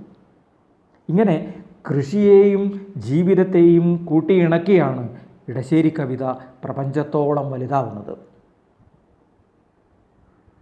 കവിത കൊണ്ടും മനസ്സുകൊണ്ടും അതിരുകളില്ലാത്ത ലോകത്തിലൂടെ സഞ്ചരിക്കുകയാണ് ഈ കവി. ഇസ്ലാമിലെ വന്മലയിൽ കൊളുത്തിവെച്ച പരസ്പര സ്നേഹത്തിൻ്റെയും സാഹോദര്യത്തിൻ്റെയും പന്തം ഇരുട്ടിലൂടെ തപ്പിത്തടഞ്ഞു പോകുന്ന എല്ലാവർക്കും വേണ്ടിയുള്ളതാണ്. ഐക്യബോധത്തിൻ്റെ ഉൾത്തിളപ്പാണ് ഈ കവിത. കേരളത്തിൻ്റെ വളർച്ചയിൽ ഈ കവി എത്രമാത്രം ഉത്കണ്ഠപ്പെടുന്നു എന്നതിന് ഉദാഹരണവുമാണ് ഈ കവിത. മതവിഭാഗീയതകൾക്കപ്പുറത്ത് കൂറും പൊരുത്തവും ഒത്തവർ തോളിൽ കൈയിട്ട് നടന്ന് നന്മയും തിന്മയും തുല്യമായി അനുഭവിച്ച് ജീവിതത്തിൻ്റെ നന്മ നിറച്ച് നിറങ്ങൾ ചാർത്തി കേരളീയ ജീവിതത്തെ ആഘോഷിക്കാം. ഇത് ഇടശ്ശേരിയുടെ സ്വപ്നമല്ല, ഭാവനയുമല്ല. അത് അദ്ദേഹത്തിൻ്റെ കൃത്യമായ തീർച്ചപ്പെടുത്തലാണ്. ഇടശ്ശേരി കവിതകളെ വിലയിരുത്തി പറയുക എന്നത് ഒട്ടും എളുപ്പമല്ല. അത്രയേറെ വൈവിധ്യങ്ങളാണ് ആ കവിതകൾക്ക്. ഒന്നിൻ്റെയും പകർപ്പെന്ന് ആർക്കും പറയാനാവാത്ത വിധത്തിൽ തികച്ചും ആധുനികമായിരുന്നു അന്ന് ആ കവിതകൾ. ജീവിതത്തിൻ്റെ സത്യവും സൗന്ദര്യവും തികഞ്ഞ കവിതകൾ. ചുറ്റുമുള്ള ജീവിതാനുഭവങ്ങളിൽ നിന്ന് കവിതയെ ശക്തിയായും പൗരുഷമായും മറ്റുള്ളവർക്ക് പ്രയോജനപ്പെടുത്തുകയാണ് ഇടശ്ശേരി ചെയ്തത്. നിറക്കൂട്ട് ചാർത്തിയ ഒരു ലോക സാഹചര്യത്തിൽ നിന്ന് തൻ്റെ ഭാവനയെ ഉല്ലാസഭരിതമാക്കുകയല്ല അദ്ദേഹം ചെയ്തത്. വിശപ്പും ദാരിദ്ര്യവും സഹിക്കാൻ കഴിയാത്ത ജീവിതത്തിൻ്റെ പരുക്കൻ സാഹചര്യത്തിൽ നിന്ന് തൻ്റെയും മറ്റുള്ളവരുടെയും ജീവിതത്തെ കർമ്മോന്മുഖമാക്കുകയാണ് അദ്ദേഹം ചെയ്തത്. തനിക്ക് ചുറ്റുമുള്ളവരെ സംബോധന ചെയ്തുകൊണ്ടാണ്, ചൊല്ലി വിളിച്ചുകൊണ്ടാണ് കവി അവരിൽ ഒരാളാവുന്നത്. ഇങ്ങനെ അപരനിലേക്ക്, അവൻ്റെ വേദനകളിലേക്ക് സംക്രമിക്കാനുള്ള ഈ കഴിവാണ് ഇടശ്ശേരിയുടെ കാവ്യലോകം വായനക്കാർക്ക് പ്രദാനം ചെയ്യുന്നത്. മഹാകവി അക്കിത്തം പറഞ്ഞ പോലെ 70 കൊല്ലം പരിചയിച്ചിട്ടും എനിക്ക് മനസ്സിലായി എന്ന് പറയാൻ ധൈര്യമില്ലാത്തതാണ് ഇടശ്ശേരി കവിത. അക്കിത്തത്തെ പോലെ ഒരാൾ ഈ രീതിയിൽ പറഞ്ഞത് നമ്മളെപ്പോലെയുള്ളവരെ സംബന്ധിച്ച് അത് എത്രമാത്രം ശരിയാണ് എന്നനുഭവപ്പെടും. കവിതയുടെ ദുർഗ്രഹത കൊണ്ടല്ല, അനേകാർത്ഥ തലങ്ങളിലേക്ക്, ധ്വനികളിലേക്ക് വളരുന്ന വിധം അപരിമേയമായ കാവ്യഭംഗിയുണ്ട് ഇടശ്ശേരി കവിതകൾക്ക്. ഒരു വലിയ മനുഷ്യൻ്റെ വലിയ കവിതകൾ എന്ന് ഇതിനെ ചുരുക്കി വിശേഷിപ്പിക്കാം. ഇടശ്ശേരിയുടെ കവിതയിലും ജീവിതത്തിലും കർമ്മം ചെയ്യലാണ് സ്നേഹം എന്ന തത്വജ്ഞാനം പ്രായോഗികമായി പ്രതിഫലിക്കുകയും പ്രതിധ്വനിക്കുകയും ചെയ്യുന്നുണ്ടെന്ന് തോന്നിയിട്ടുണ്ട്. ഉറങ്ങിക്കിടക്കുന്ന തത്വശാസ്ത്രങ്ങളെ ഉപേക്ഷിക്കുന്ന ആത്മശക്തിയാണ് ഈ കവിതകളിലെ അസന്ദിഗ്ധത. ഇടശ്ശേരി കവിതകളിൽ വളരെ വിപുലമായി ആഴത്തിൽ ഈ ക്രിയാംശം അന്തർലീനമായിട്ടുണ്ട്.